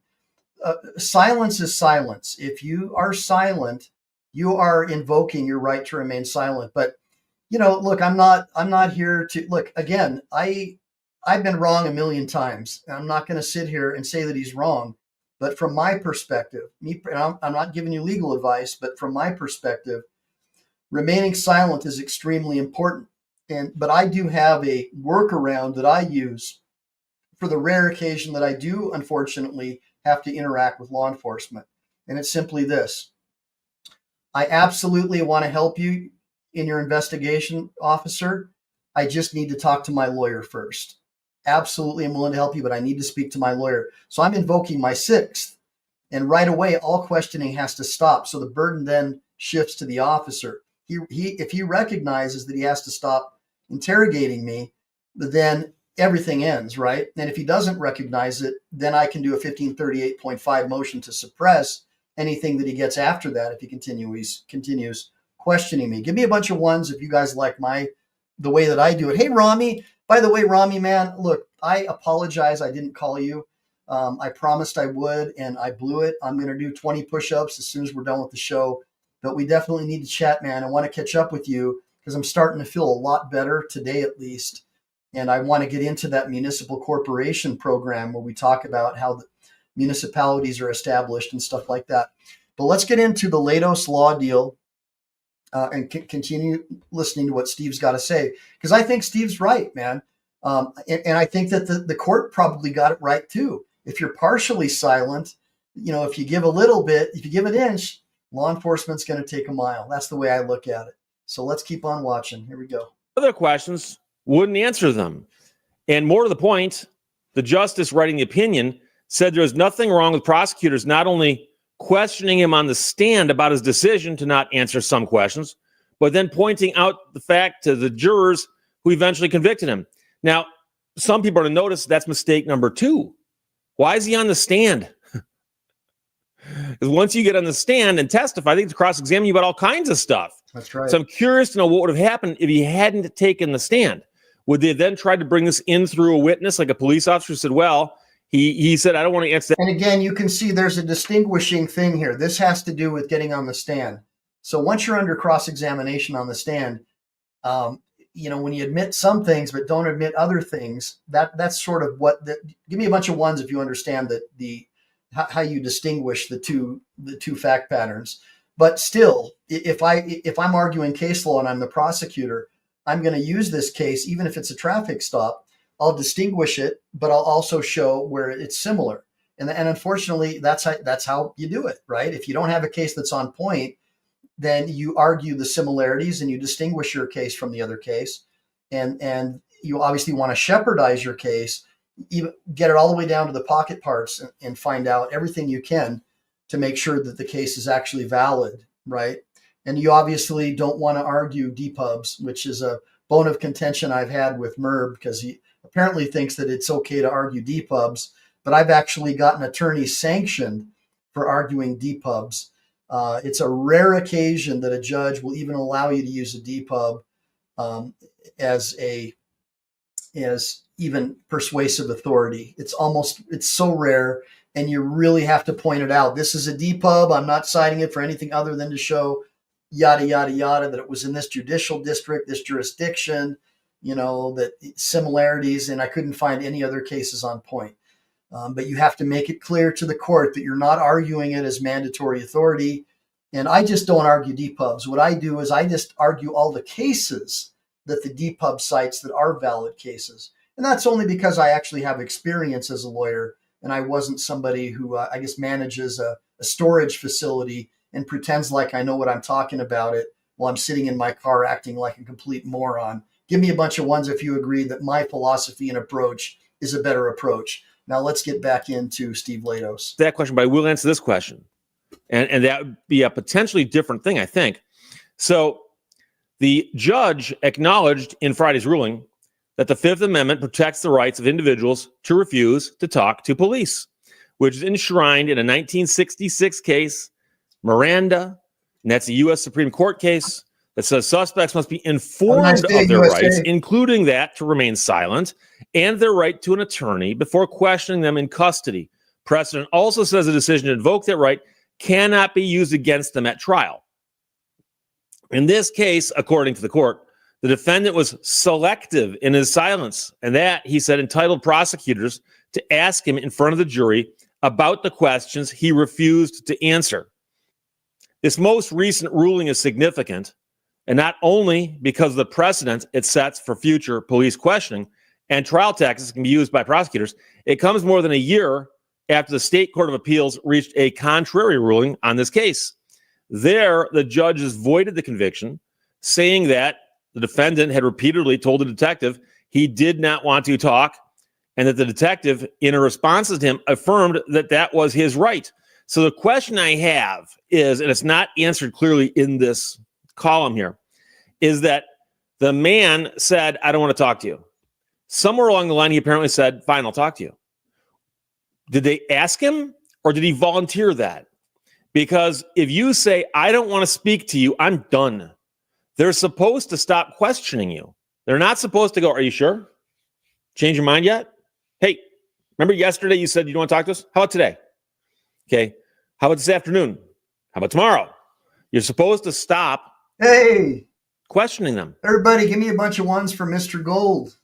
Everybody, Mr. Gold, he's another Arizonaite. Mr. Gold, we're actually covering an Arizona case right now. It's pretty good. You should listen in, man. Hopefully you'll stick around. Everybody, Mr. Gold is somebody who's part of the Reluctant Prophet Lane Myers saga that I've been covering and getting a lot of blowback from people like Direct Meth, right? But let's keep on going. So the arrest stems from an incident in 2019 when the defendant returned to an apartment complex where he used to live. It was a complex that also hosted church services. According to testimony and records, he parked his car, walked toward the child of the pastor, and asked, are you the pastor's son? The boy apparently said yes and began walking towards the defendant. At that point, the defendant pulled a gun and fired at him. Each shot missed, and then the defendant drove away from the scene. So officers later took him into custody and took him to a nearby precinct where they informed him of his Miranda rights. He said he did not want to talk to them anymore, and the interview ended. Later, he was again informed of his rights. At that point, he made some comments. But when asked about why he shot, he said, I want to hold some stuff I want to say. I still want to hold myself on some things. So he basically is saying, I'm willing to speak to you, but I want to be selective about what I tell you. And that's the problem, is he should have just said, no, I don't want to talk to you. I told you that yesterday. But only later did he say that he's acting in self-defense. Actually, I said he was told that yesterday. He was actually told it earlier that same day. So that was the same defense, self-defense, that he offered at trial. But the prosecutor then began questioning him about his decision to pass on some questions, especially since the claim of self-defense came only after he was informed he was going to jail. During closing arguments, the prosecutor reminded the jury about the man speaking and not speaking and all that, and said a reasonable person would have answered the questions about the motive if he had really shot in self-defense. So the jury sided with the prosecutor, of course, found him guilty of aggravated assault, and a judge sentenced him to a presumptive term of 7.5 years in prison. I don't know if that means that he could be out in less, or if that's actually what they're guessing he'll be out in, but maybe he got more, don't know. 7.5 years. And when the defendant appealed, an attorney for the state argued that he had effectively waived his rights because he did not remain completely silent. Now, at the appellate court, they didn't buy it. They said that nothing in the Miranda warning informs the suspect that if he relies on his Fifth Amendment right to be silent completely or partially, his exercise of that right can be used against him at trial. The warnings required by Miranda would have to be amended to inform a suspect that not only what he says may be used against him, but what he does not say will also be used against him. The warnings have not been amended, and allowing the state to penalize the defendant at trial for his earlier silence when he was not informed of that consequence would improperly relieve the state of its burden to prove a waiver of those rights. Because a person can waive the rights. Are you aware of all your rights? Yes. Knowing those rights, do you want to speak to us? Yes. You understand. You don't have to speak to us. But things you say to us can and will be used against you in a court of law. You understand that? Yes. You've now waived your rights. That's right. With respect to Miranda. Absolutely. On self-incrimination. Yep. Once an individual invokes his right to remain silent, police must cease questioning. Right. Now, this is the Supreme Court speaking of Arizona. Yep. Prosecutors may not comment at trial on a defendant's post-invocation of silence. But that all changed when he agreed to answer some questions at the police station. We cannot conclude he unequivocally and unambiguously invoked his right to remain silent in his second interview when he stated that he would hold and pass on answering certain questions for now. Indeed, the defendant's mid-interview statement that he was willing to continue the interview buttresses this conclusion. So his statements are more aptly characterized as tactical deferrals to responding to specific questions than unequivocal refusals to answer. But what all that means, the judge wrote, is that a prosecutor did nothing wrong in asking him about the questions he did not answer. And by the way, again, the fact he's on the stand, well, they get to cross-examine him. And so I would suspect that him getting on the stand is also a mistake here. Justice wrote, here the prosecutor's cross-examination of the defendant is more akin to permissible impeachment. Impeachment is where a person speaks, and we're talking about the trial setting, where a person testifies about something, and the other side thinks they can prove that that person's either lying or mistaken. And so I pull something out and say, you just said such and such. Yes? Yes. Isn't it true that you, when speaking to the police officer, said the exact opposite? Isn't that true? Cross-examine him. And person says, no, that's not true. I don't remember that. Okay, let's roll tape. We just happen to have tape. Impeachment. We roll some tape of the defendant saying the exact opposite. Isn't it true that in that video you said this, today you're saying this? Doesn't matter how he answers it. If the videotape is clear, you just impeach the witness by showing that what they said was wrong, incorrect, false. So the judge is saying that when the guy gets in the stand and testifies, saying it was all in self-defense, but he told the police that it was self-defense, but only after he'd said some other things that made it look like he changed his mind or something.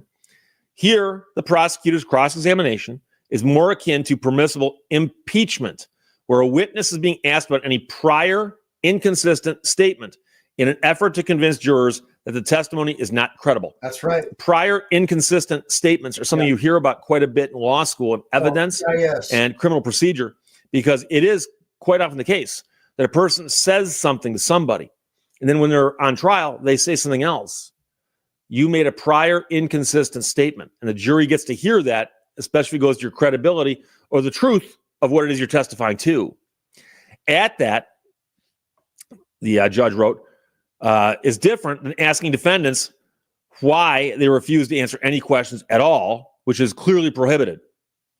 Meanwhile, the judge also wrote, the prosecutor in his statements to the jury was not commenting on his silence, but what the court called wavering tactical deferrals by the defendant in his interview, which was using as a ploy to stall his answers until he knew what witnesses had told police about the shooting. Right. Now, there, the court is actually walking right down a real fine line, because if you actually think that a defendant can listen to the police officers and determine what they know based on what they tell him, so he can then design a defense, they lie. You're missing the fact that police can and often do lie to suspects to see what they know. Yep. So you arrest this guy, you drag him in, you're questioning him. It turns out he's talking to you.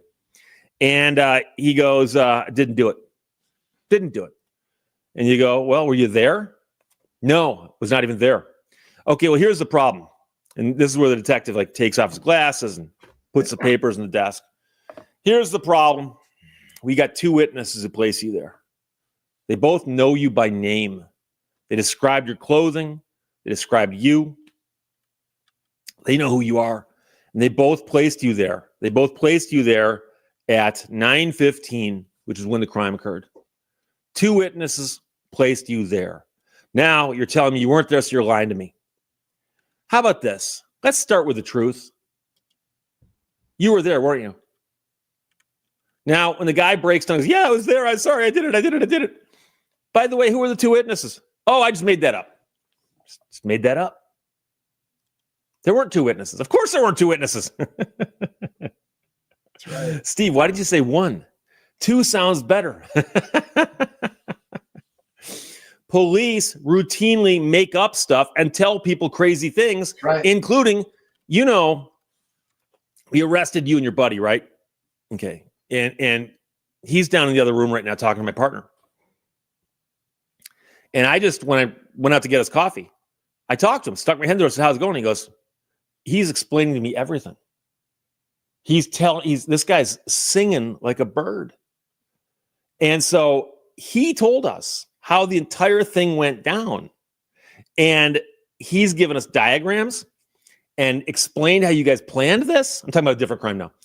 And he's, everything. And the way these things work is that the prosecutor, who we're to talk to in about half an hour, the prosecutor is going to ask us, okay, you got 2 guys arrested for this. Which one of them is really the one who did it? Or are they both guilty? And based on what your buddy's telling us 2 rooms down the hallway, is that this was your idea. You came up with it. You planned it. And in fact, one of the reasons that you wanted to do this was to get back at the person who somehow got wronged by your actions. And he right now is trying to cut a deal with us. And he has asked us, if I testify favorably and put this other guy in jail, will you go easy on me? And so my partner has told the guy, we can't make that promise just yet because we haven't talked to the prosecutor. It's up to the prosecutor. However, he's down there right now, like I said, narking you out like the show's about to end in 3 minutes and credits are about to roll. Okay? So if this was your plan, your idea, you're the mastermind, everything here is yours, it should all land on you. Great. Then we'll go to court. He'll testify against you. You'll go down. You'll go to prison. He'll probably get probation, and there we go. So do you want to tell me what really happened? And I know there's actually people in the audience who are going, Steve, come on, that's over. No, I've toned it down. It can be much worse, and it can take longer. I've heard of people being interviewed for 18 hours straight. Now, they'll take breaks to go to the bathroom and get water. That is, the cops will. They won't give the person in question a break. In fact, quite often they'll tag team, where one cop will be working the person over for 3-4 hours. Another cop will stick his head in the door and they'll change, and this guy will just take over. And the whole thing's being video recorded. And so the notion that someone might listen to the police to determine what they really know is a stretch. But getting back to the original point of the video is that Arizona is saying, if you want to invoke your right against self-incrimination and stop talking. Yeah. And do not speak at all. Don't talk. Because if you speak a little, now it looks like, wait, you're being selective here. Yep. You'll answer some questions, not others. Yep. And that does get you into dangerous territory. Now, this is a potential Supreme Court case because Miranda was a Supreme Court case, and this case appears to directly work with that on some level. So I wouldn't be surprised if somebody takes this case to the Supreme Court.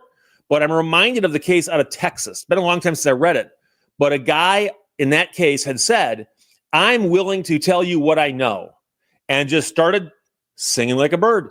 And after going all the way through a huge chunk of stuff that he told the police asked him a very specific question, at which point he clammed up. And at trial, the prosecution wanted to put in the evidence that this guy answered all these questions and stopped at this question. And it made him look bad. And of course, their argument is he's allowed to stop questioning anytime he wants. And the court said, yeah, but the fact that he did it right here. And again, I see the argument on both sides of this. I personally am more inclined towards giving the benefit of the doubt to the defendant. Otherwise, we wind up in a situation with lawyer dogs. And for those of you who don't know the lawyer dog story, there was a case where a guy got arrested, had been read his Miranda rights, and they said, "Do you want to talk to us?" He said, "No, I want a lawyer, dog." And they kept questioning him. And eventually, he's like, "Oh, okay." And he started talking to him. I mean, he told me he wanted a lawyer, dog. And they said that they honestly thought he was asking for a dog trained as a lawyer. And the state Supreme Court upheld that and said, well, the guy did ask for a lawyer dog. So you'll notice I got a lawyer dog right there. And I got the barrister dog down here. But the man asked for a lawyer, comma, dog. He's addressing the guy as a, hey, dog, dude, friend, pal, whatever, dog. And there is a Supreme Court of a state bending over backwards to help the prosecutors and making a laughingstock of the judiciary, who apparently don't understand how people on the streets talk. Now, all you got to do is watch just a little bit more of that Columbo or Beretta. But right. I've digressed. Stephen and Josh sent me the story. Thank you very much. This is what's happening in Arizona. This is Arizona only as of right now, or Texas with the other case. Right. The question is, will it go and will it be heard by the U.S. Supreme Court? We'll see. But yourvalley.net ran it. Howard Fisher wrote it. State Supreme Court rules constitutional right to remain silent sometimes can be held against you. Question, comments, put them below. Let's talk to you later. Well, I don't know about that. Thank you for watching Leto's Law. So I think that's a stretch. That what the right to remain silent, what this case is about is where you choose to speak a little and then not speak. Already you've kind of blown your case. As soon as you start giving up information, look, you're not just being judged on your words. You're being judged on, are you slurring your words? Are you aggressive, like a Chili de Castro, where you got your veins popping out of your neck, like the old Chili, right? He's not like that anymore. But back in the day, just his furtive conduct and non-furtive conduct could have been enough to alarm a cop, and for a cop to feel like his life might be in danger, or whatever they want to say, right? Like, we know what, you don't give them anything.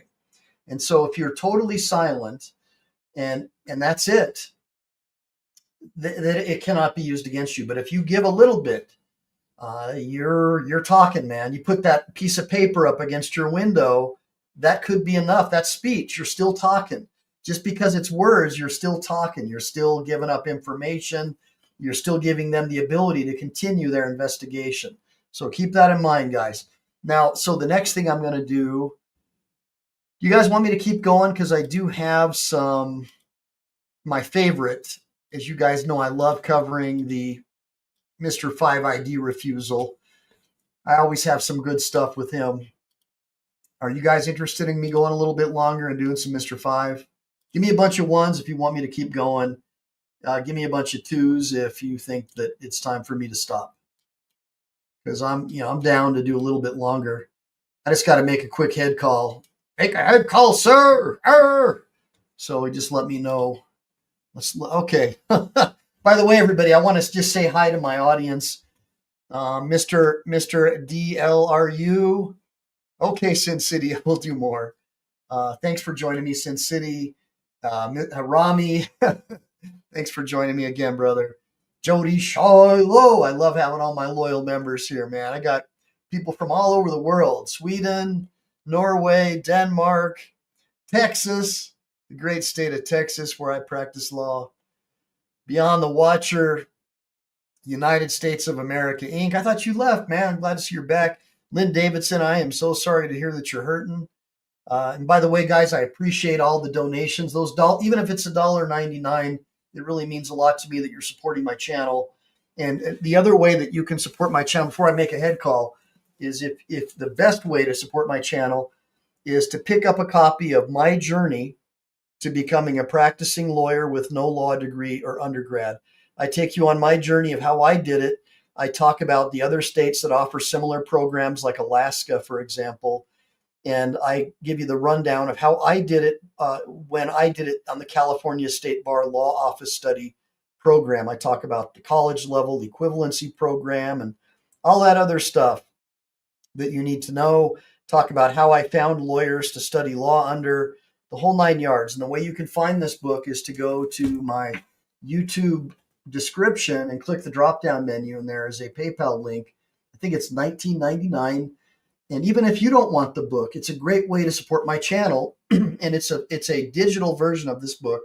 You can send it to a friend or a family member. Buy 5 or 6 copies, whatever. Send them out to your friends and family and other people who need inspiration. Because my goal here isn't just to teach you the law, it's to teach you the other aspects of humanity, like determination, hard work, forming parallel systems, homeschooling your children, getting them out of the Marxist leftist public school system, teaching your kids about honor, the Bushido Code, getting them into martial arts, Muay Thai, Judo, even BJJ, especially your boys, teaching your kids how to clean firearms, how to shoot, how to defend their family, how to run a small business, how to set up a YouTube channel.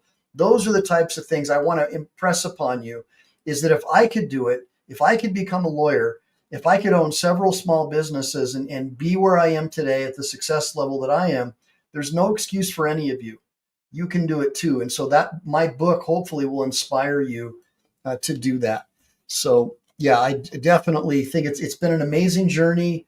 I didn't start doing these shows until my friend Chili got unlawfully arrested, and I visited him in jail. And with your support financially, we were able to help him afford a very good appellate lawyer, and he was able to get his case reversed on appeal, much to the chagrin of people like Merb and Double D, who appeared to be cheering for him getting imprisoned, even though he was innocent.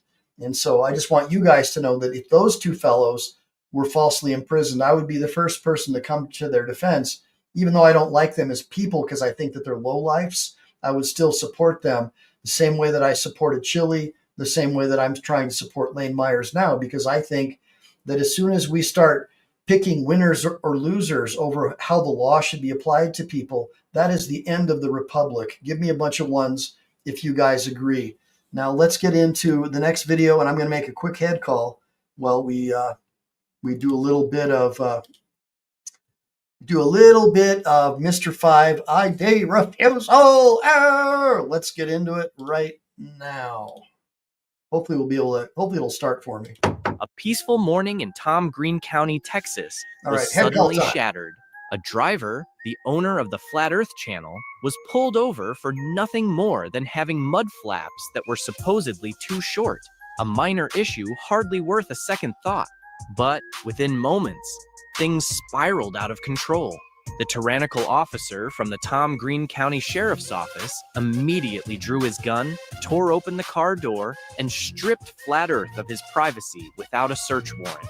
And as if that wasn't enough, the officer then fabricated a claim about smelling marijuana, using it as an excuse to dig even deeper.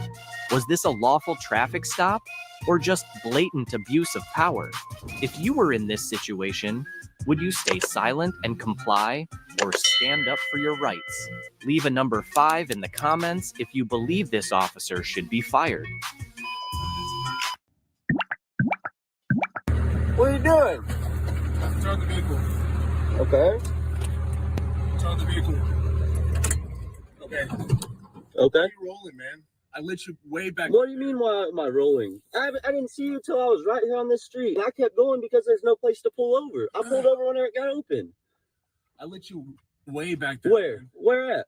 At the beginning of Moon Lane. At the beginning of Moon Lane. Yeah. Yeah, that's what I just said. Whenever I turned off, I saw you. Let me get your license, man. Okay, well, I'm going to hop out. No, stay in the vehicle. Okay. You have no reason to come up here and just open my door like that, for sure. Okay. Insurance. Okay, so opening his door like that is obviously a violation of the Fourth Amendment, okay? That is an unreasonable search and seizure. It's warrantless. And the officer clearly wasn't in danger. There doesn't appear to be any sort of an extenuating circumstance that would make that operator of that vehicle some kind of a threat where the officer could just rip his door open. I want to know what you guys think about it. I think that it is egregious, and it's obviously this guy could probably, man, look at that. I mean, he's got his weapon drawn, everything. This is pretty scary stuff. I mean, you tell me. guy pulled his gun on me and everything. Okay. Crazy. Put both hands on the wheel, please. Okay. Both of them on the wheel. All right, remain there. Do not move, okay? We're going to take out the vehicle. Sounds good. You can shut my door. Will you shut this door? Oh, you want to hop out? What are you doing? Hop out. For what? Hop out. What's the reason? Hop out, man. What's the reason? Can you tell me what the reason is? You come up here and you pull your gun on me, and then you rip my door open for no reason. Step out of the vehicle. What's your reason for pulling my door open? What's the reason for pulling the door open? Now, I would argue that he has the right to know at a bare minimum the nature and the cause of the crime he's being accused of. What do you guys think? Open. It's an older truck, man. So you just ripped my door open because it's an older truck? And you're rolling. People who roll have warrants. I haven't rolled anything. They have pot over their pants. I don't have any. Like marijuana in your vehicle. This is sawdust. Okay. Put your hands up on the vehicle. For what? Hands up on the vehicle, please. You're not gonna. What am I under arrest for? Well, he's accusing him of rolling a marijuana joint. You follow that? Like they could just come up with anything and a million things under the sun to make an arrest, right? What am I under arrest for? I'm frisking you for weapons, Bubba. Okay. I'm not putting your handcuffs. I don't have no weapons. Spread your legs, please. You're gonna touch all up on me and everything. Yeah, that's gay as hell. Look at this boy. Look at this boy. He's getting all up on it. All right, stand back here, man. So what's the reason for the search? What's the probable cause? For your mud flaps, man, being too short. So you ripped my door open and frisked all up and opened my truck up for my mud flaps for being too short? Is what you're saying? Is that what you're saying? Yes or no? You have warrants. Is that what you're saying? Yes or no? Yes or no? 2729 Texas deal. What's your name and badge number? Robertson 8848. Robertson, what'd you say, 48? 5164. 5164. In the blind. You said 48? Yes, sir. So you pulled me over. What was the reason for the stop? So my mud flaps were too short. We go down Moon Lane. There's barely enough room for two cars to pass by. So I come up here to where it clears up. I pull over, and then you come over here and rip my door open, and then start accusing me of what? Saying I have pot all over me? It's just sawdust from working because I've been cutting all day. You feel all up on me. There's also pot on your edge of your seat, man. There's pot on the edge of my seat. Come here. You cannot go back in the car. I want to see all this. Yeah, for sure. But that, again, you rolled up on me and ripped my door open because my mud flaps were too short? Yes, sir. So that's normal procedure for you to just run up and rip doors open because the mud flaps are too short? That's insane to me. I wasn't rolling. I got to a place where I could pull over so that people weren't stuck getting in and out. There were people who roll have drugs. I wasn't rolling, doing anything. I was sitting there calmly cruising. They're not to any good, man. So I'm automatically bad because I didn't want to block the drive. 10-4. All right, Mr. Schultz. Let's start over. No, we're not starting over. You came up on me, ripped my door open, and pulled your gun on me. Damn. He's fired. He's fired. What's your probable cause? Odor of marijuana, partner. So you ripped the door open, and there was odor before or after you ripped the door open? Because you ran up on me with your gun drawn and ripped the door open. Is what you did, yes or no? Yes. I'll be recorded. If you want to copy. You didn't start your body cam until after you ripped your door open. I watched you. That's right. You started it right when I handed you my license. Right. Yes or no? He got him, man. He got him. Yes or no? Damn. So what are we here for now?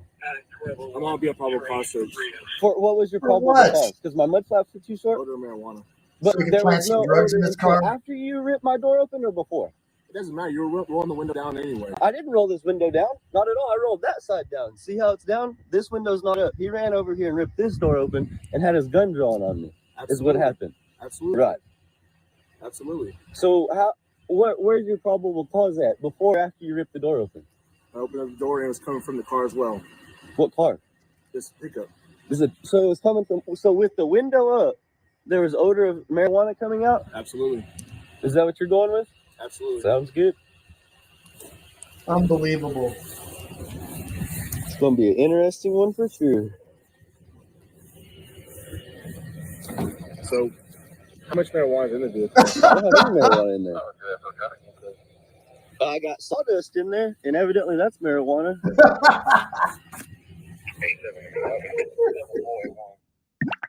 Oh, that was an awesome one. What happened? What's that? What's going on? Well, What happened? Hi, I'm Officer Kessler, Detroit Police Department. What's The reason going on? I pulled you over is Yeah. I ran your plate. It's not coming back to anything. That's not right. That's not true. Okay, do you have your driver's license registration? Sir, that's not true. Okay, do you have your driver's license? You see it. We run it again. Okay, do you have your driver's license? You can run it again, sir. Okay, do you have your driver's license? Can you run my plate again?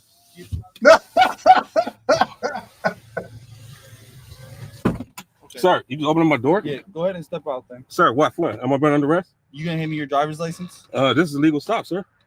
This is a legal stop. This is illegal. Okay, do you have your driver's license? I'm telling you, my license, my plate is right, so I don't know what's the problem. Okay, do you have your driver's license? Did you run my plate yet already? It's not coming back to anything. Do you have your driver's license? Why you need my license for? Why? Because it's on a traffic stop. I'm asking you. You have to identify yourself. No, I don't have to identify myself. I got a plate on my car. As well. You have to identify yourself. I'm here legally, sir. I'm here legally. You're here legally? Sir, can you call your supervisor? Yeah, go ahead and step out though. Like, what I got to step out the car for? Because I'm asking you to. It's a traffic stop, man. That's not how So traffic I'm stop gonna works. explain something. So Well, so in most states, you do have a duty when you get pulled over if you're licensed driver and you're participating in the driver's license system, irrespective of whether or not you have plates on your car, to provide driver's license and proof of insurance during a traffic stop. So I don't know. What do you guys think? But I like the guy's spunk. But I'm just telling you, that what this guy's doing right now is going to lead to the torture cuffs. All right, let's go. So go ahead and actually here I got it. That's not how traffic stop works, man. Okay, so go ahead and step out. I'm gonna ask you one more time. I'm not finna step out the car. What am I gonna step out the car for? I don't feel safe to step out the car, sir. Okay, so that's not how this works. What you mean how does it work? That is how it works. Okay, I'm gonna ask you. You stopped me illegally. This is a Terry stop. You know what Terry stop is? You know Terry versus Ohio? Have you heard Terry versus Ohio? So listen. Okay, you heard Terry versus Ohio before. I'm gonna ask you one more time. I'm asking you, sir. Do you know what Terry versus Ohio You're is? gonna going to jail. For what? I'm gonna explain that. But right now, I'm gonna ask you. So I'm under arrest. You see, you make me get out the car under threat of arrest, right? Under threats of arrest? You just said I'm gonna be arrested if I don't get out the car. So you tell me I'm giving a lawful order, okay? Because I have to verify. Sir, are you making me get out the vehicle under threat of arrest? I can't identify you, man. Sir, are you making me get out the vehicle under the threat of arrest? Because I can't identify you, please step out of the car. No, I'm saying, are you making me get out under threat of arrest? Are you gonna step? Am out I under arrest or am I seized on the proper cause? I cannot verify who I'm speaking to because you won't give me your driver's. My ID is right there on the back of the car, sir. Okay, you want to grab it? So What you mean? No, my ID, the plate that's my ID. That's my identification for you. So is there a reason why there's a template on the car? Why not? You want to give me that information? Why not? Okay, go ahead and step out. I'm under threat of arrest. I'm asking you to step out of the car. If I don't step out, and then you're gonna go to jail. Why would you grab me for? Because I'm asking you to step out the car. Okay, that's fine. Sir, so you make me get out under threat of arrest? Yep, step out of the car. Face the door, please. Patch it down, make sure you don't have weapons on you. Okay, go ahead and walk to the front of my car. So walk to the front of my car, please. Okay, so this is where we're at right now. So I cannot. All right, can you stand back from me? Because I feel threatened, man. No, you just threatened to grab me. You just threatened to put your hands on me. Okay. I feel very, very vulnerable right now, sir. That's fine. Okay. So this is where we're at. Where we at is you got me out here for a legal stop. I don't answer questions by police officers. So if you ask me any questions, I'm not going to answer. Okay, that's fine. So take your hands out of your pocket. So right now, the reason I stopped you is because when you run the plate, it doesn't come back to anything. Sir, my plate is totally legit. Okay, is there a reason for the template? I don't have to answer any questions posed by a police officer. Okay. Do you have your ID? Yes, I do. Okay. Do you want to grab it? Do you want to identify? Are you going to arrest me?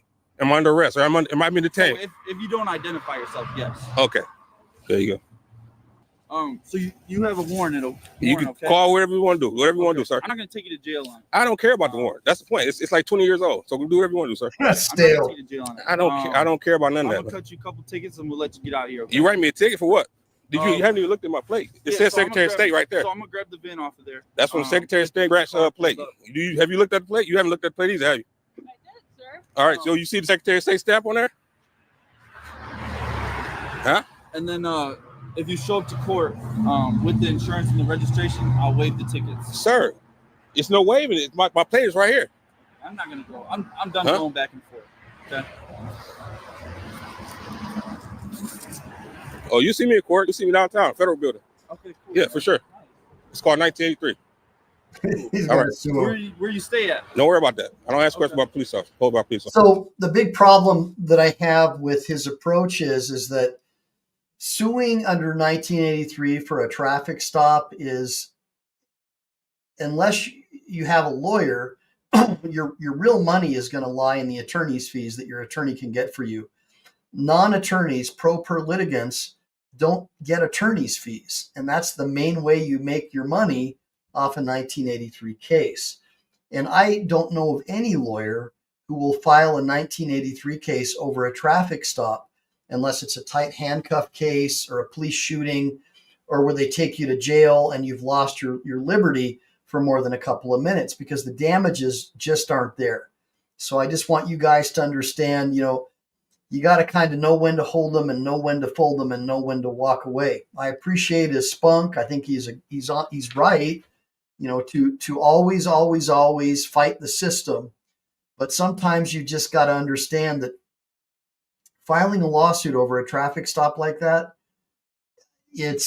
you better be independently wealthy. That's all I can tell you. You better be independently wealthy and probably not married, because your wife's probably going to walk out on you, because the amount of time and effort that you're going to have to spend litigating that thing is far, far more than you'll ever get, in my opinion, in any kind of a damages award for that kind of a stop. Give me a bunch of ones if you agree. Give me a bunch of twos if you disagree.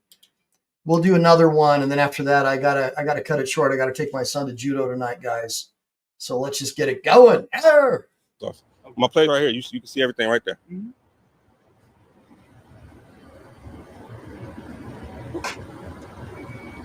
You have registration? Do you notice you helping him with the legal stop? Do you know you're going to be going to court with him? Oh, so you vouch for everything he does. Thank you. Do you have the insurance? Sir, where's the supervisor? Sir, I want to see a supervisor. Okay, that's fine. Give me a couple minutes. Okay? Yes. All right. What's the reasoning for the supervisor? Because you stopped me illegally. So I didn't. Yes, you did. You are stopping me illegally. I'm not stopping. You passed stopping me illegal. I told her I filed 7 federal cases. I want all 7 of them. I filed all myself. Go down to federal building. I filed myself for officers like you. Okay. So if you're ready to go ahead and go down there, we can go down there. It don't matter. Okay. If that's something you want to do, that. I'm going to do it. It's not something I'm going. I'm going to file it on you. Okay. Yeah. Okay. Yeah. All right. So what's the reasoning for the supervisor? I want a supervisor down here. Oh no, I want him to come down here. Yes, I want, because you're trying to give me tickets for something that clearly I have insurance and clearly I have a registration. Okay, so I need to see proof. What do you mean proof? It's proof right there, Secretary of State. No, so the insurance. Sir, this says Secretary of State on it. Saying, Sir, Secretary of State right there. It's clear as day. You can't miss it. Do you have? I even got it laminated for you, nice and laminated, nice and clear for you. I even took it out the window. You see the window? You had a stick. It was stuck in the window. I put it on laminated just for police officers like you, just for you. I don't know what he's talking about. All right. Yes. No idea, Greg. License is suspended. What? How's that? I don't have it on. I mean, she's got to look for it, bro. It's in her bag back there. Yeah. Confirm the information. I'll be right back with you. Okay. Wow. What? License suspended. How the fuck is that? Hey, man, you said you pulled her over. For what's the reason for the stop? You searched her. Her license is suspended. Yeah, but why did you look up what her license is suspended? We have an LPR. Okay, it's a camera that runs tags on the highway. She says her license is suspended. It was suspended on 8/31. That's 17 days ago. What are you doing, man? What's up? Why does not tell me. What's your name and badge number? You're being recorded for my safety. Man, Lord Vasquez, badge number 11124. Okay, have a nice day.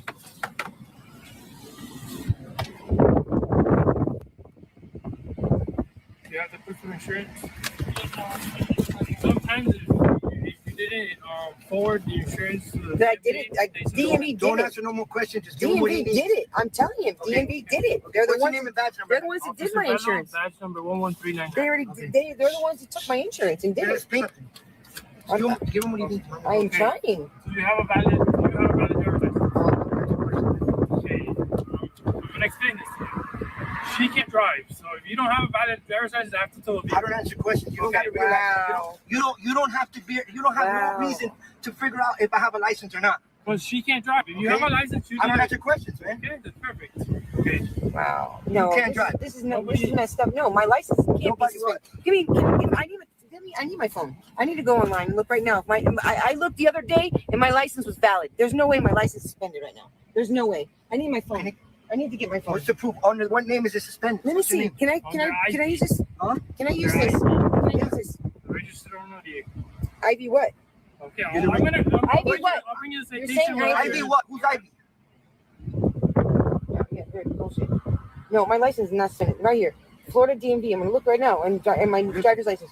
What? Look it up. I am. I'm trying. There's no way my shit ain't. There's no way my shit's suspended. There's no way in hell my shit's suspended. No way. You are IBM 7.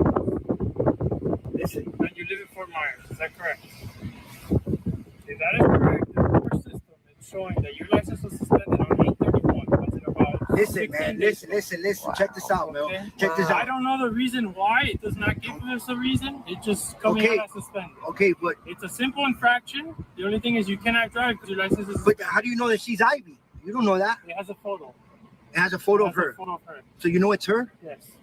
So like, what? There's no warning that I could just drive home and then just not drive from there? No. I mean, like, I can't afford to lose my car. This is my only car I have.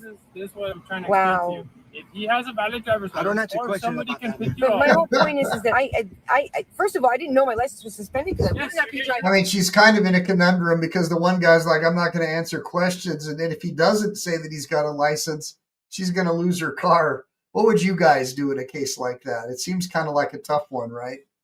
I don't know. I sometimes I see these things and sometimes I think you just got to use common sense. What do you guys think? All right, let's go. You're receiving a citation that your driver was suspended license. Is there a problem, man? Why are you on my side of my window?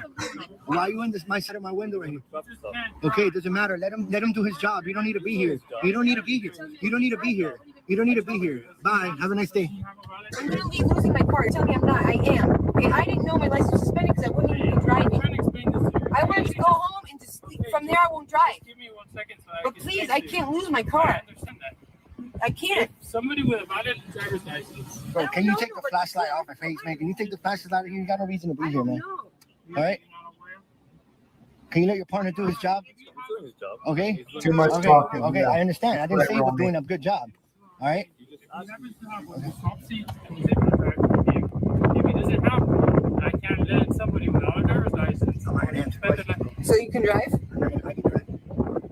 If you have a driver's license, You don't have to look up my information first of all for that. You don't have to do that. I'm not looking at your information. I'm just seeing if you have a valid driver's license. I'm not going to show you nothing. I don't have it on. I don't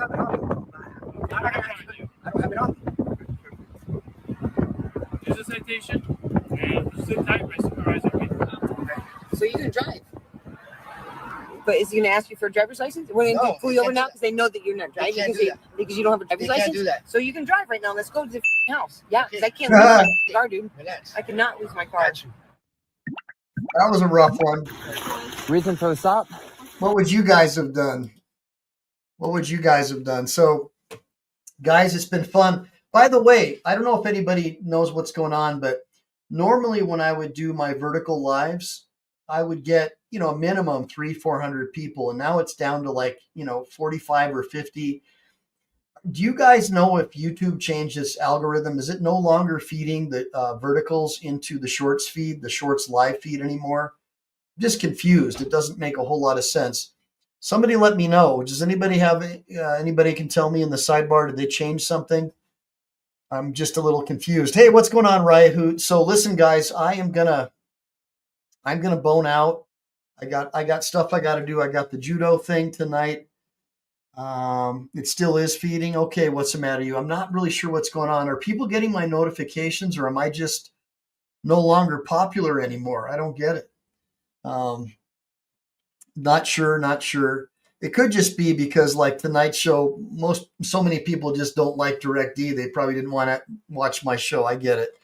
But anyways, Guys, United States of America Inc., Sin City Giggles, Rami, Jody Shiloh. Thanks for joining me tonight. We had a nice run tonight, over 2 hours. I'm trying to get my stamina back up, guys. I got the standing desk. I can't sit down. It kind of sucks. F, good seeing you. James Forbes, Lynn Davidson. Guys, thanks so much for all the donations. Make sure to like and subscribe. Always double tap that screen and share my content with your friends. And always save it. Save for later viewing. That's really, really important for the algorithm. Google really likes that. YouTube really likes that. Sassy Queen, thanks for joining me. Sorry about your back, Lynn Davidson. That sucks. Dar, good seeing you. Yeah, that's right. Tyrants on the loose. That's right. It's the real deal, man. It's a tennis match. Let me see here. What's the matter, you? Greg B, thanks for joining me, man. Love seeing you, brother. Beyond Watcher, Liberty Absurdity, love having you. Thank everybody. Thank Mr. Gold for showing up, everyone. It was nice having Mr. Gold back here today. Mr. DLRU, thanks for supporting the channel. Thanks for all the love, guys. Thanks for all the affection. Thanks for supporting Team MPE. Always, please consider buying a copy of my book. Get the digital version of my ebook, My Journey to Becoming a Practicing Lawyer with No Law Degree or Undergrad. It's only $19.99. You can go to my YouTube page, under the description, click on it, drop it down. Go ahead. It's $19.99. Pay it through PayPal. It's a super good book that'll teach you about my journey of how I became a lawyer with no undergrad or law degree on the State Bar Law Office Study Program, and hopefully just give you some inspiration if you're going through tough times and you want to find a way to improve your life and learn about the law, learn how to study law better, and just become a better person in general. So, guys, I really, really appreciate it. I hope you like the show. Make sure to share it with everyone. I covered some really, really great topics tonight, especially at the beginning. And with that being said, make sure to like and subscribe. Make sure to save, because we never know when the thought police are going to take down this channel. Semper Fi, do or